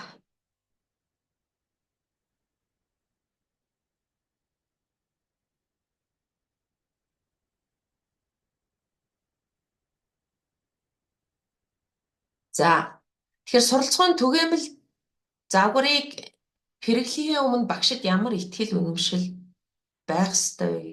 Бүх хүүхэд сурч чадна л гэдэг ихтгэл үнэмшил. Тэр хүүхэд нөгөө нэг түрүүний 3 юм байна шүү дээ, тийм. Амин чанар нь ямар вэ? Identity нь ямар вэ гэдгээс шалтгааллахгүй, нөхцөл байдлаас шалтгааллахгүйгээр. Тэр өөрөө би гайхамшигтай багш хүүхдүүдийн тэр 3 хүчин зүйл нөлөөлөхгүйгээр миний зааж байгаа хичээлийг эзэмшиж чаднаа гэдэг итгэл үнэмшилтэй багш болсон байх ёстой гэсэн. Хүүхэд ямар чадвартайгаас шалтгааллахгүй сурч чадна. Бүх хүүхдэд яг адилхан хүлээлт тавь. Энэ хөгжлийн бэрхшээлтэй мөр хийнийг л мэдсэн байхад бол энэ нэг гадаадаас ирсэн монгол хэл байна. Тэнийг ойлгохгүй шүү дээ гэж ерөөсө бодохгүй. Бүх хүүхдэд адилхан хүлээлт. Энэ сургалтын хөтөлбөрийг бүрэн дүүрэн эзэмшүүлнэ. Хүлээлт дээр сургалтын хөтөлбөрийн хөрхөн суралцсан үр дүнд хүргэнэ гэж. Тэгээ бэрхшээл үүсгэж байгаа нь тэр хүүхэд бишээ. Харин миний өнөөдрийн сургалтын хөтөлбөр, миний сургалтын хөтөлбөрийн хэрэгжилт, миний төлөвлөлт, миний арга зүй, миний хандлага, миний ёс зүй гэж ойлгох гэсэн. За тэгээд энэ түгээмэл загварыг яагаад ашиглаад байгаа юм бэ гэхээр хүүхдүүд таны хичээлийг ойлгоход ямар саадтай тулаад байна гэдгийг ойлгох бол суралцсан түгээмэл загварыг ашиглаж байна гэсэн. За энэ тунгалаг гэдэг нөхөрт хараа муутай юм байна. Ойрхон суулгаад ч бас харахгүй байгаа юм байна. Энэ сурагчны жижигхэн текстийг харахгүй байгаа юм байна гэвэл томруулаад хэвлээд өчгийг хэлнэ гэсэн үг. Тэгсэн байхад тэр тунгалаг бусдад адилхан яг сурах гэдэг. Тэ? За би ингээд айлгуур ер нь би өөрийнхөө амьдрал дээр мэдтий. 8, 6, 7 дугаар ингээд хараа муудсан өөрөө мэдэхгүй. Тэгээ өндөр болохоор ард суугаад тэгээ тооны айлгуурын багшийн самбар дээр бодож тайлбарлаж байгаа юмыг харахгүй болохоор би айлгууртаа муудсан байт. Жишээ. Тухайн үед ийм сайхан байсангүй л гэдэг шамруулах суралцсан түгээмэл загвар магвар гэж юм байсан. Тэгээ тунгалахгүй нэг харааны шилдэ болоо тэгээ айлгууртаа сайжирсан байт. Яаж хараа муудснаа мэдсэн мэдгүй. Тэгээд нэг юм гэсэн байт. Тэгэхээр нэг иймэрхүү юм болдог гэсэн. За тэгээд хэрэг та суралцсан түгээмэл загварыг ашигладаг байх юм бол эксперт багшийн төвшөнд очно гэсэн үг.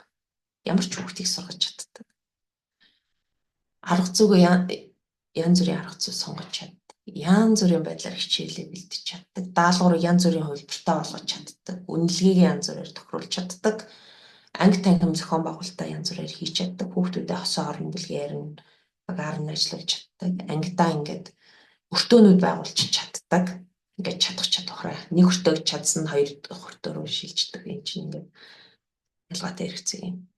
Ангачаа гэсэн үг ш. Тэгэхээр та бол ер нь бол багш эксперт болно л. Өөрөөр хэлбэл суралцсан түгээмэл загварыг ашиглаж чаддаг багшийг бол олон улсад эксперт багш гэж хэлнэ. Тэгээ оролцуулах олон арга зам аа одоо. За нэгийгээ ингээд дуусгах хэрэгтэй байна. Тэгээ нөгөөх рүү амрах хэрэгтэй байна. За нөгөөдхийгээ хаацсан байж магадгүй юм байна.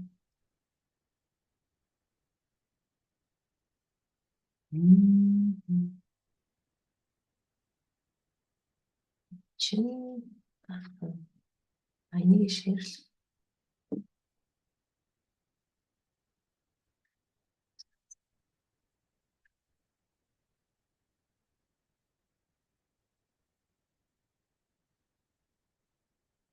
Сина.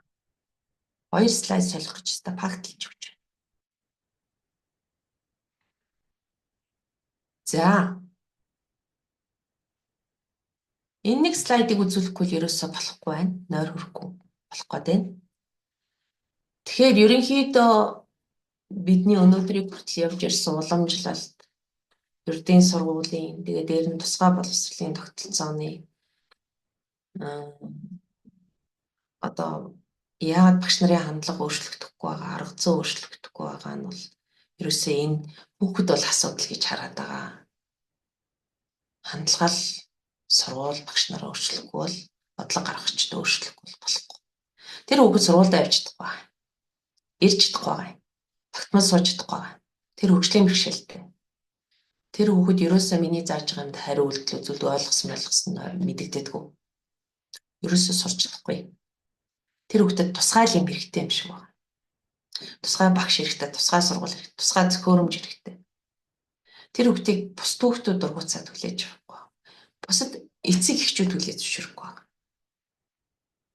Тэр хүүхдэд тусгай боловсролын багш хэрэгтэй. Би биш. Тэр хүүхэд энэ сургалтын хөтөлбөр ингээд зөвхөн хөгжлийн бэрхшээлгүй юм уу?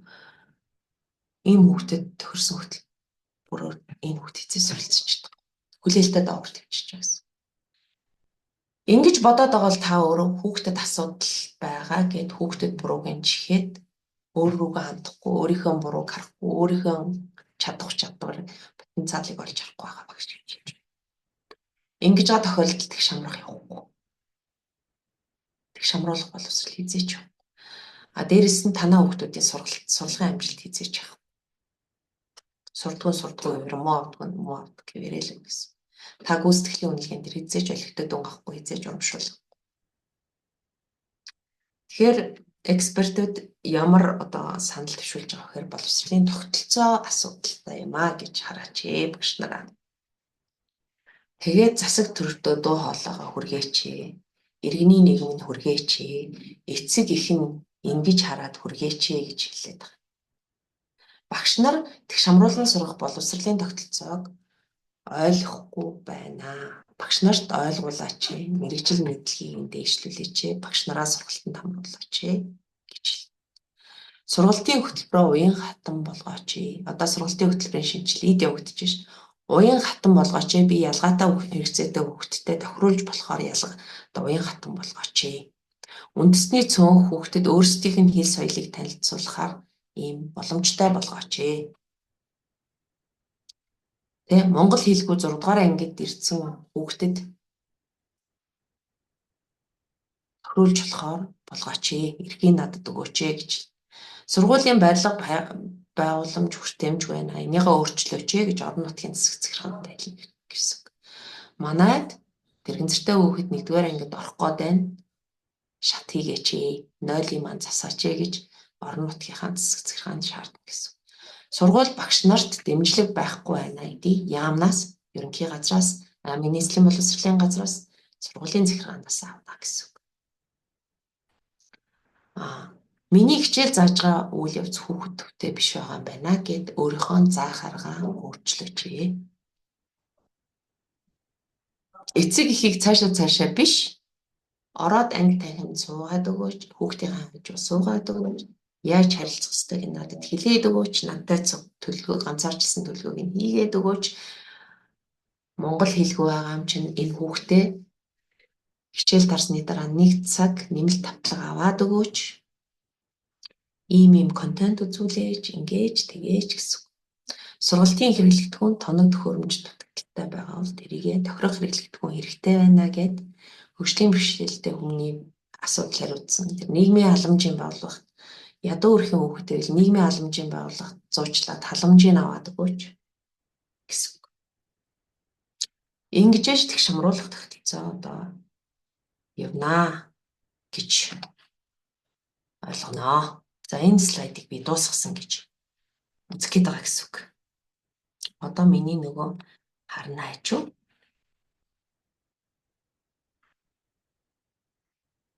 Хар өөрийнхөө слайдыг хаагаад тавьсан юм шүү.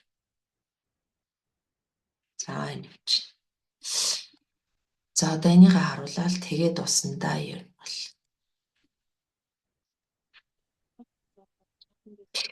Одоохон дуслаа. Энийгээ зүлээд дуусна гэсэн үг.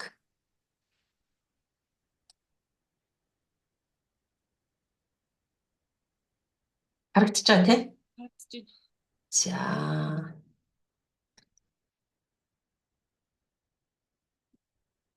Тэгэхээр сая тогтолцоонд асуудал байна гэсэн шүү дээ. Тэ? Боловсролын тогтолцоонд асуудал байна гэд харангуут яах ёстой вэ гэхээр ерөөсөө их шамруулах боловсролыг хэрэгжүүлнэ гэдэг чинь манай боловсролын тогтолцоо тэр чигээрээ өөрчлөгдөх ёстой. Өөрчлөгдөх хүчин чармаалтыг хийнэ гэсэн үг. Боловсролын яамнаасаа эхлээд салбар хоорондын хамтын ажиллагаанасаа эхлээд тэ ерөнхий газар, боловсролын газар, сургууль зөвхөн багш биш бүгд өөрчлөгдөх ёстой болж байгаа гэсэн үг.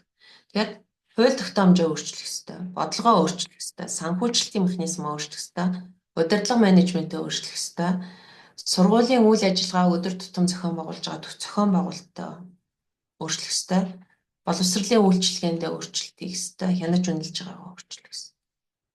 Тэгжээж тэгш хамруулах хэрэгжинэ.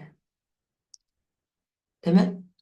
Хоёрт нь өөрөөр тэгш хамруулах гэдэгт юуг ойлгох вэ гэхээр энэ ялгаатай бүлгийн ихэнхдээ сургуулийн гадна үлдчихдэг бүлгийн хүүхдүүд бүрэн дүүрэн үр дүнтэй хамрагдаж байвал өөрөөр аль нэгэн сургуульд элсэж орж байхыг тэгш хамруулсан гэж хэл.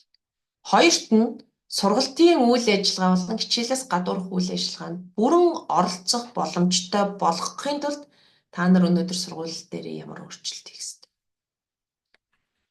За таны зааж байгаа арга хүртээмжтэй байхын тулд сургалтын орчин хүртээмжтэй байхын тулд юу хийх ёстой? Тэр хүүхэдийн эрт сайн байхын тулд тэр хүүхдийн суралцсан үр дүн амжилт өндөр байх. Энийг л бид нар тэгш хамруулах гэж байна. Зөвхөн хичээл сургууль бүртгүүлчихэд алдаг оног ирээд ирсэн ч ангийн арт талд суучаад тасгал даалгавар хийх юмд оролцохгүй тий суралцсан үйл ажиллагаанд оролцохгүй байхыг ойлгохгүй. Тэгээд энэ хүүхдүүд чанартай сайн сураад боловсролын дараагийн шатанд дахиж байвал бид нар тэгш хамруулсан л гэж л. Дээд сургуульд орж ивэл, месүүдэд орж ивэл, ажлын байр руу шилжиж чадчихвэл, тий ажимдарлаа аваа явж чадчихвэл гэж одоо ойлгоно.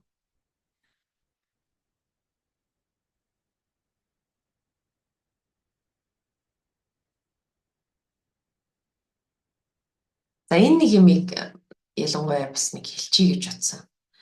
Энэ шамруулах нөө дөрөвдүгээр ерөнхий зөвлөмж дээр ер нь бол сурч боловсрох эрх гэдэг бол хүүхдийн эрх шүү. Эцэг их асран хамгаалагчийн эрх биш. Одоо маш олон ялгаатай бүлгийн хүүхдүүдийг ялангуяа ядуу нийгмийн эдийн засгийн статус доогуур хөгжлийн бэрхшээлтэй хүүхдүүдийн эцэг эхчүүд эрхээ эдлээд байд. Би хүүхдээ тусгай сургуульд явуулна.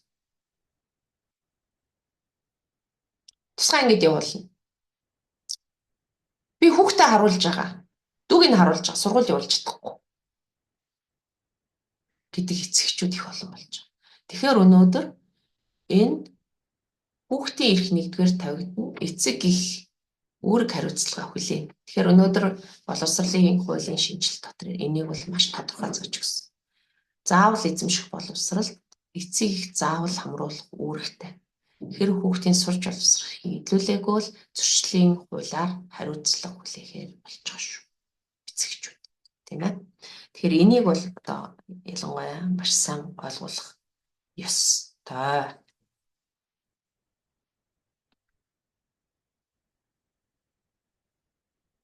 За, ялгарлан гадуурхалтаа дахиад нэг хэлэхгүй л болохгүй түрүүнд дурдаад өнгөрсөн.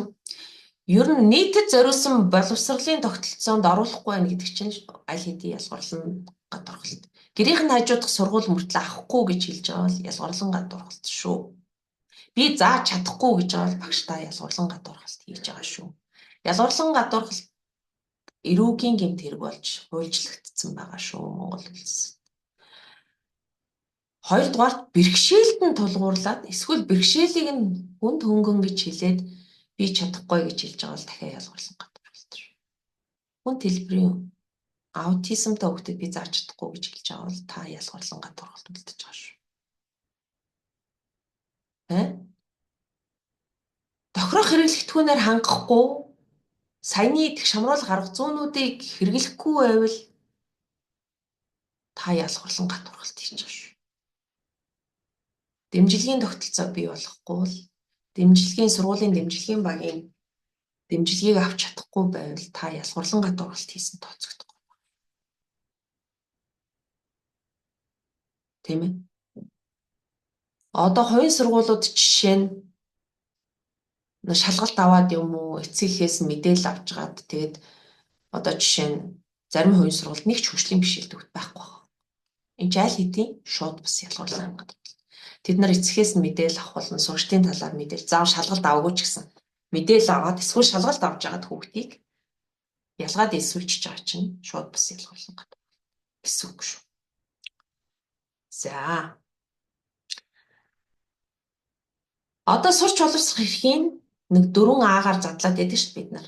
Тэр хөгжлийн бэрхшээлтэй хүүхд болон бусад ялгаатай хэрэгцээтэй хүүхдүүдийг бас энэ 4 ээгээр хүрэлцээтэй хүртээмжтэй хүлээн зөвшөөрөгдсөн уян хатан байх гэдэг 4 шалгуураар хэдүүлээ жоохон өөрийнхөө бүлэг дээр бодоод үзье шүү. Одоо хөгжлийн бэрхшээлтэй хөгжлийн бэрхшээл, үндэсний цөөхөн үндэсний цөөх, эмзэг ядуу бүлэг бол ядуу хүчирхийлэлт төрсөн бол хүчирхийлэлт төрсөн бодож үзнэ гэсэн үг. Эрхэн хязгаарлагдсан эрхэн хязгаарлагдсан бодож үзнэ. Төрийн болон төрийн бус өмчийн боловсролын байгууллага нь хангалттай юу гэж асууна гэсэн. Сургалтын хөтөлбөр нь тоо чанарын хувьд тухайн хүүхдэд хүрэлцээтэй юу? Яг суудлынхын тоо хүрэлцээтэй юу? Хөгжлийн бэрхшээлтэй хүүхдийг хэд олноор нэг ангид оруулахааргүй хүрэлцээтэй юу гэж асууна гэсэн. Ингэнгүүт ундаг ихнээс цэцэрлэг бол юу гэдэг вэ? Хүүш 50-60 хүүхдээ юу хөгжлийн бэрхшээлтэй хүүхд. Үгүй нэг ангид 50-60 хүүхдээ зовж जैन. Юу монгол хэлгүй хүүхдийг чадахгүй гэж хэлнэ гэсэн үг. Ингээд байвал хүүхдийн сурч боловсрохыг бид зөрчөөд байна гэж ойлгох гэсэн. Жишээ нь эрхэн хязгаарлагдсан хүүхдүүдийн 110 дугаар сургууль анги танхимгүй, ширээ сандалгүй, интернетийн сүлжээгүй байхыг хэлнэ. Ойлгох гэсэн. Хоёрт нь хүртээмжтэй байх шаардлагыг хангасан байх ёстой. Өөрөөр хэлбэл ямар ч ялгуурлан гадуурхалт байхгүй байх ёстой гэсэн. Саяны нөгөө нэг дэмжлэгийн тогтолцоонууд, ялгаатай зааварчлах арга зүүнүүд, тохирох хэрэглэгдэхүүнүүд, дэмжих үйлчилгээнүүд байх ёстой гэсэн. Тэгжээч хүүхдийг ялгуурлан гадуурхахгүй болно гэсэн. Жишээ нь сургалтын хөтөлбөр дээр хэлээ л да. Би эрхэн хязгаарлагдсан тэр 110 дугаар сургуульд 9 дугаар ангийн хүүхд гээд ирсэн хүртлээр бичих хүсэхгүй хүүхд ирсэн. Тэгэхээр сургалтын хөтөлбөрийг яах ёстой? Тохируулах их ёстой болж байгаа. 9 дугаар ангийнхны агуулгыг заана, тэгээ бичих хүсэг заана. Бичих хүсэггүй хүүхдэд яаж 9 дугаар ангийн химийг, 9 дугаар ангийн математикийг заах вэ? Тэ гэдэг асуудал. Нөгөө ялгаатай хэрэгцээг нь хангахаар ийм асуудал. Тэгэхээр сургалтын хөтөлбөр тохируулах хийхээс өөр ямар ч аргагүй болж таарч байгаа гэсэн. Тийм ээ. За энэний асуултанд ингээд өөрсдөө тэгтэл 110-т нөгөө нэг 7 дугаар ангийн хүүхд ирвэл 5 дугаар анги хүртлээр казак хэлээр хичээл үзсэн монгол хэл таарах хүмүүс гэсэн. Тэр хүүхдэд яаж 7 дугаар ангийнхын хичээлийг монгол хэлээр заах вэ? Тухайн багш нь казак хэл мэдэхгүй шүү. Тэр яах вэ гэдэг асуудал үүсэж байгаа гэсэн. За хүлээн зөвшөөрөгдсөн байх гэдэг нь болохоор одоо нөгөө нэг ялгаатай хэрэгцээтэй хүмүүсийн шаардлага нь юу юм, соёл нь юу юм, үзэл бодол нь юу юм, хэлийг нь яаж оролцуул заах вэ гэдгийг анхаарч хүндэтгэж одоо нөгөө сургуулийнхаа төлөвлөлт хичээлийн хуваарийг хүртэлтэй барилга байгууламж, анги танхим доторх ширээ сандлаа хүртэл одоо зохион байгуулнаа гэсэн үг. Бүлгээр ажиллах уу, хосоор ажиллах уу, үеийнхээ дэмжлэгийг ангид бий болгох уу гэх тээ. Яаж л тэр хүүхдүүдэд чанартай боловсрол олгох вэ гэдэг одоо юм бодно гэсэн. Жишээ нь 110 дугаар сургуульд зарим мэргэжлийн багш нар байхгүй. Тэгвэл интернетэд холбоод, мэдлээд холбоод хичээлүүдийг үзүүл гэдэг ч юм. Тэгэхээр зарим нь онлайн болох нь ш. Эдгээр ковид биш байгаа ч гэсэн 110-ын 20-ын сургуульд байгаа хүүхдүүдийг яах вэ? Зарим хичээлийн захимаар тэр сургуульд нь багш хүрэлцээг байгаа тохиолдолд захимаар зохион байгуулах аргагүй гэсэн. Жишээ. За уян хатан нийцсэн байх гэдэг дээр одоо үнэлгээ яригдана тэ хувилбарт суралцах арга зам. Нөгөө насан туршаар сурах уу, явуулын багшаар сурах уу, дэмжлэгийн төв дээр авчиж сурах уу, онлайн сурах уу, 7 хоногийн тодорхой өдрүүдийг танхим тодорхой өдрүүдийг онлайн болгох уу, одоо музейд авчиж сурах уу, аялал экскурсээр сурах уу, тэ төсөл хийлгэж сурах уу, юу яах уу, тэ өөрөөр хэлбэл одоо бүх хүүхдүүдийн ялгаатай хэрэгцээнд одоо хариу үйлдэл үзүүлсэн одоо суралцахын түгээмэл загварыг ашигласан бүтэц зохион байгуулалт, анги танхимдах зохион байгуулалт, цахилгаан бат тогтоох арга зүйгээ өөрчилсөн ийм байдлаар одоо суралцж чадж байхыг бол хэлнэ гэж хэлсэн байна. За одоо би та нарт нөгөө нэг тохиргоо гэж нэг хэлээд байгаа. Яг юу юм бэ гэдэг. Тухайн хүүхдийн ангид байгаа байршлыг янз бүрээр өөрчилж үзэж болно. Урд суулгаж болно, хажууд суулгаж болно, ард суулгаж болно, дунд суулгаж болно. Тэ? Одоо юу гэдгийг ямар хүүхдэд зөксөх уу, ямар хүүхдүүдийн дунд ямар хүүхдүүдтэй бүлэг болох уу гэд ингээд тэ? Өөр хэлбэрээр харилцаа холбоо тогтоох боломжийг бий болгоно. Нөгөө брайлаар нөгөө тохионы хэлмэрчүү тэ. За өгж байгаа материал дасглаа томруулан хэвлэх үү. Тэмдэглэгээ янз бүрийн тохио үсэг зургаар илэрхийлэх үү тэ.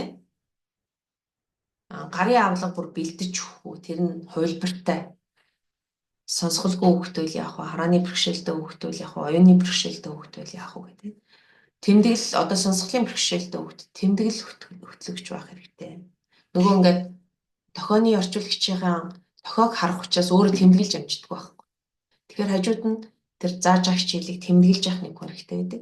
Тохионы хэлмэрч багшийн ярьж байгаа юмыг хэл дээр нь хөрвүүлж одоо тохих хүн хэрэгтэй болдог жишээ нь суралцж явцдаа тооны хичээл дээр жишээ нь одоо тооны машин хэрэглэх, сампан хэрэглэх, эсвэл бүр тусгай аппликейшнууд хэрэглэх, тэгээ энийгээ шалгах өгтөө үнэлэхтэй хэрэглүүлэх ийм одоо тохирох хэрэглэгдэхүүнүүдийг хэрэглүүлж болно гэсэн үг. За та нарт одоо бодит жишээ харуулаа. За тэгээд дуусах. За одоо энэ бол юу вэ гэхээр одоо нөгөө 4-р зөвлөмж байна шүү дээ. Хөгжлийн бэрхшээлтэй хүний эрхийн тухай конвенцийн 4-р зөвлөмж буюу их шамруулах боловсролыг яаж хэрэгжүүлэх вэ гэдэг тэр зөвлөмжөө ийм 3 янзын хэлбэрээр бэлдээд веб дээр тавьсан байна. Уншихад амархан хувилбар, хялбар англи хэлээр хувилбар, хүүхдэд ээлтэй хэлбэр гэхэд 3 хэлбэрээр бэлдээд тавьсан. Нэг материал шүү дээ. Нөгөө 4-р зөвлөмж саяны миний бүх ярьсан юм. Хүүхдэд ээлтэй хувилбар гэдэг нь за одоо би та нарт буцааж л харуулахаас. Тохирох хэрэглэгдэхүүн гэдэг ийм олон үг гэсэн байгаа гэсэн. Материалд бус тохирох харж гэнэ үү? Хороо нийтлэг хүртээмжийг хангах болон тохирох хэрэглэгдэхүүнээр хангах ёстой, стандарттай байх ёстой. За адил хөгжлийн бэрхшээлтэй сурагчтай тохиргоо нь харилцаадаг. Бүгдээрээ харааны бэрхшээлтэй байлаа ч гэсэн зарим хүнд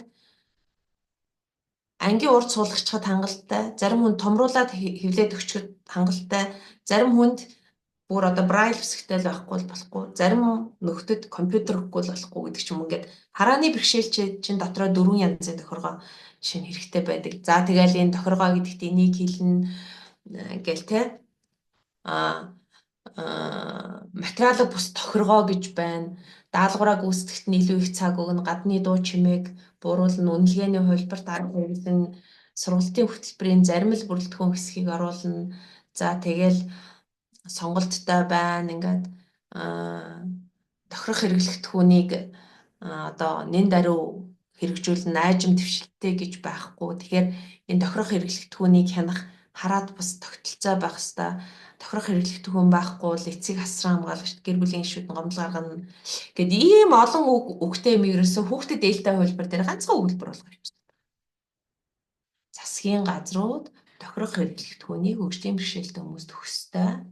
Энэ нь юу хэлээд байна гэхээр тэг шамруулан сургах боловсрал эзэмших эрхээ хэрэгжүүлэхэд нь хөгжлийн бэрхшээлтэй хүмүүст хэрэгтэй юмыг нь өгнө гэсэн үг. Тэгэд засгийн газар энийгээ маш хурдан хийж өгөх ёстой гэд ерсөн. Саяны миний 2-3 слайд дүрийн ерөөс ганцхан өгүүлбэр. Бүгдэд ээлтэй хувилбар. За тэгтэл уншихад хялбар хувилбар хараад зурагтай. Тэгээ өгүүлбэр нь маш товчхон. Саяны миний олон юмыг яах вэ гэхээр улс орнууд тэ сурч боловсрох эрхээ эдлэгт нь хэрэгтэй дэмжлэгийг бий болгоно.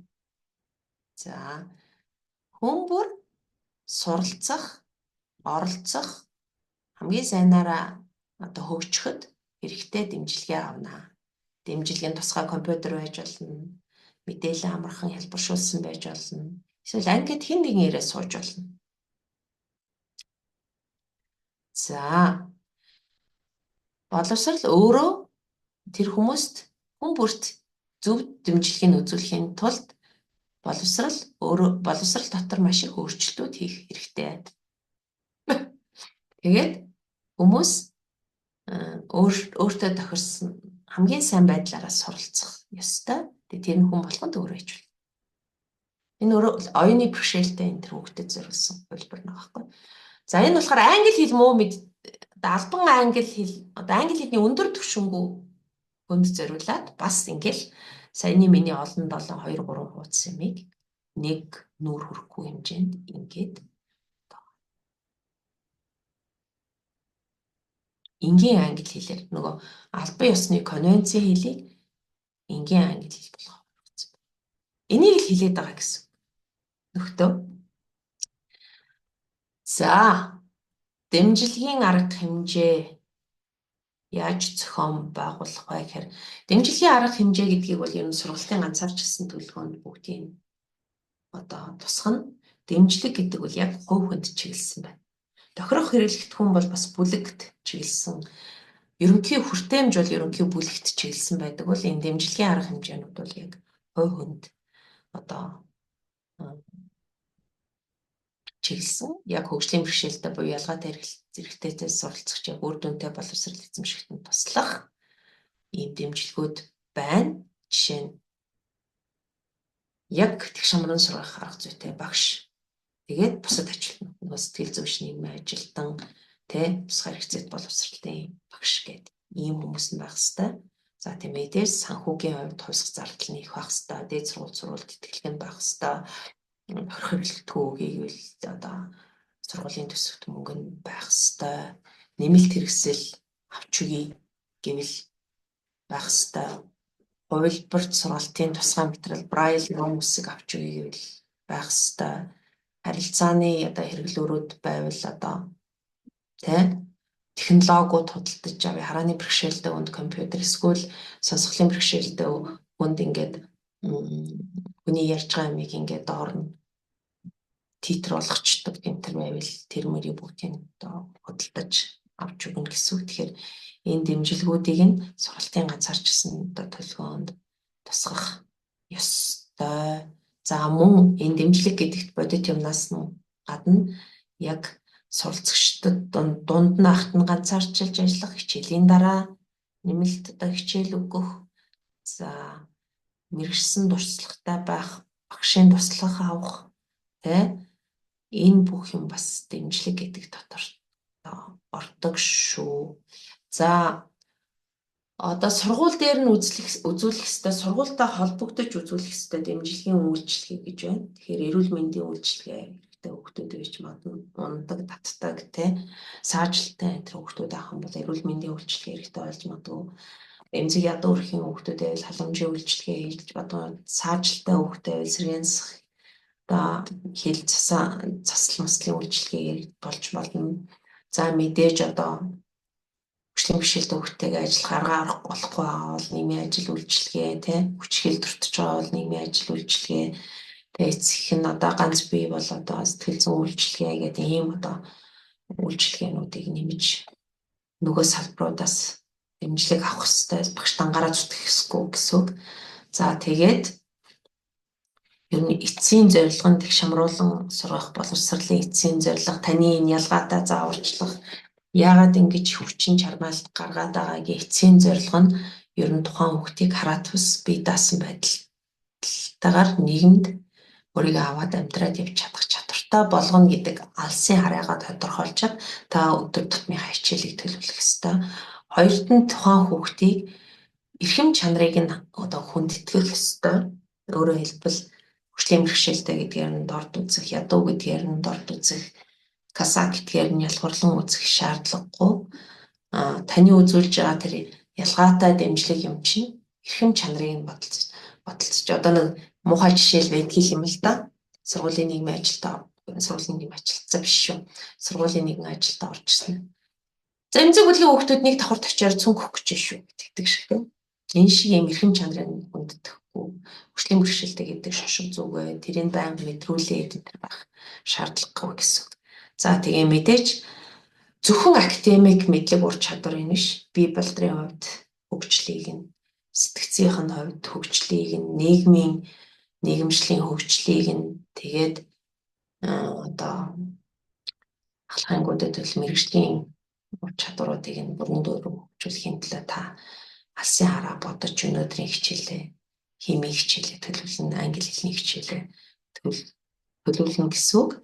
Тэгээ ер нь бол тэгш амруулаа ердийн сургууль байна гэдэг чинь нийгэмд дахиад яг тэр байдлаараа хөгжлийн бэрхшээлтэй бэрхшээлгүй янз бүрийн ялгаатай гэдгээр хамтарч амьдрах ирээдүйн амьдралд нь бэлтэж байгаа, ажил хөдөлмөр бэлтэж байгаа гэж бодож тэгш амруулаарай гэж хэлье. Тэгээд та багштай ганцаараа биш, сургуультай ганцаараа биш, хөгжлийн бэрхшээлтэй хүмүүсийг төлөөлсөн байгууллага байдаг, хэвлэл мэдээллийн хэм байдаг, миний нийгмийн байгууллагууд байдаг, орон нутгийн захиргаа, сурагчдын холбоо, нийгэмлэг, ихтэй сургууль, багшийн боловсрол олгодог сургуулиудтай одоо ингээд хамтран ажиллах одоо хэрэгтэй.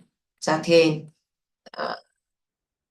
ерөнхий зөвлөмж дөрвийг дэлгэрүүлээд унших юм бол бүр багш бэлтгэх боловсрал ямар юм заах ёстой гэдэг юм байгаа. За тэгээд багш ямар дэмжлэгүүдийг бий болгохыг би түрүүнд хэлсэн. За энэ хамгийн сүүлд яг үнэтэй. За тэгээ энэ бол одоо юу вэ гэхээр та яг ингээл анги танхимдаа хөгжлийн бэрхшээлтэй хүн юм уу ялгаатай хэрэгцээтэй хүн орж ирээ гэвэл одоо ямар юмнуудыг шалгаад бэлтцсэн байх хэвээр юу хийцэн байх хэвээр гэдэг удирдамжийг хүртэл ингээд энэ хүний эрхийн вебсайтн дээр нөби хүний эрхийн хөгжлийн бэрхшээл хүний эрхийн одоо хорооны вебсайтн дээр материалууд байдаг.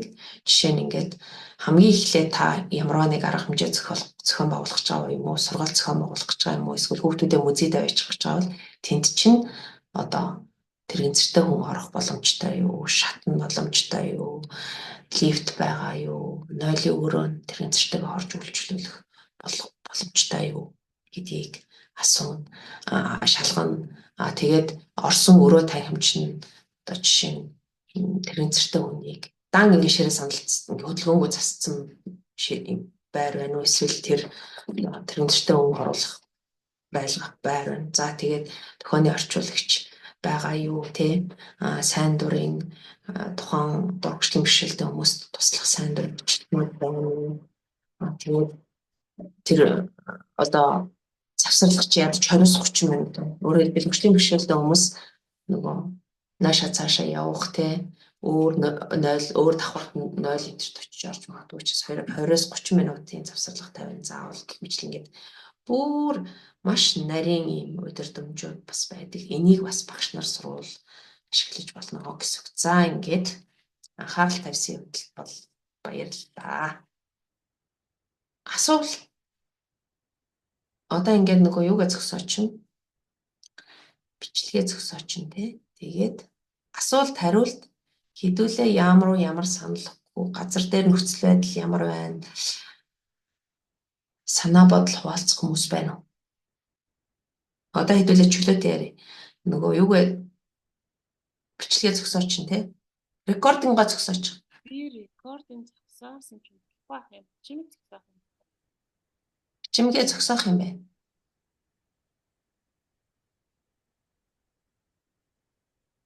Одоо рекординг гэж харагдаад болтгоо.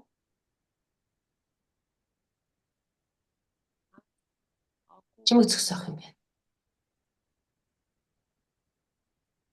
За, зөкссөн.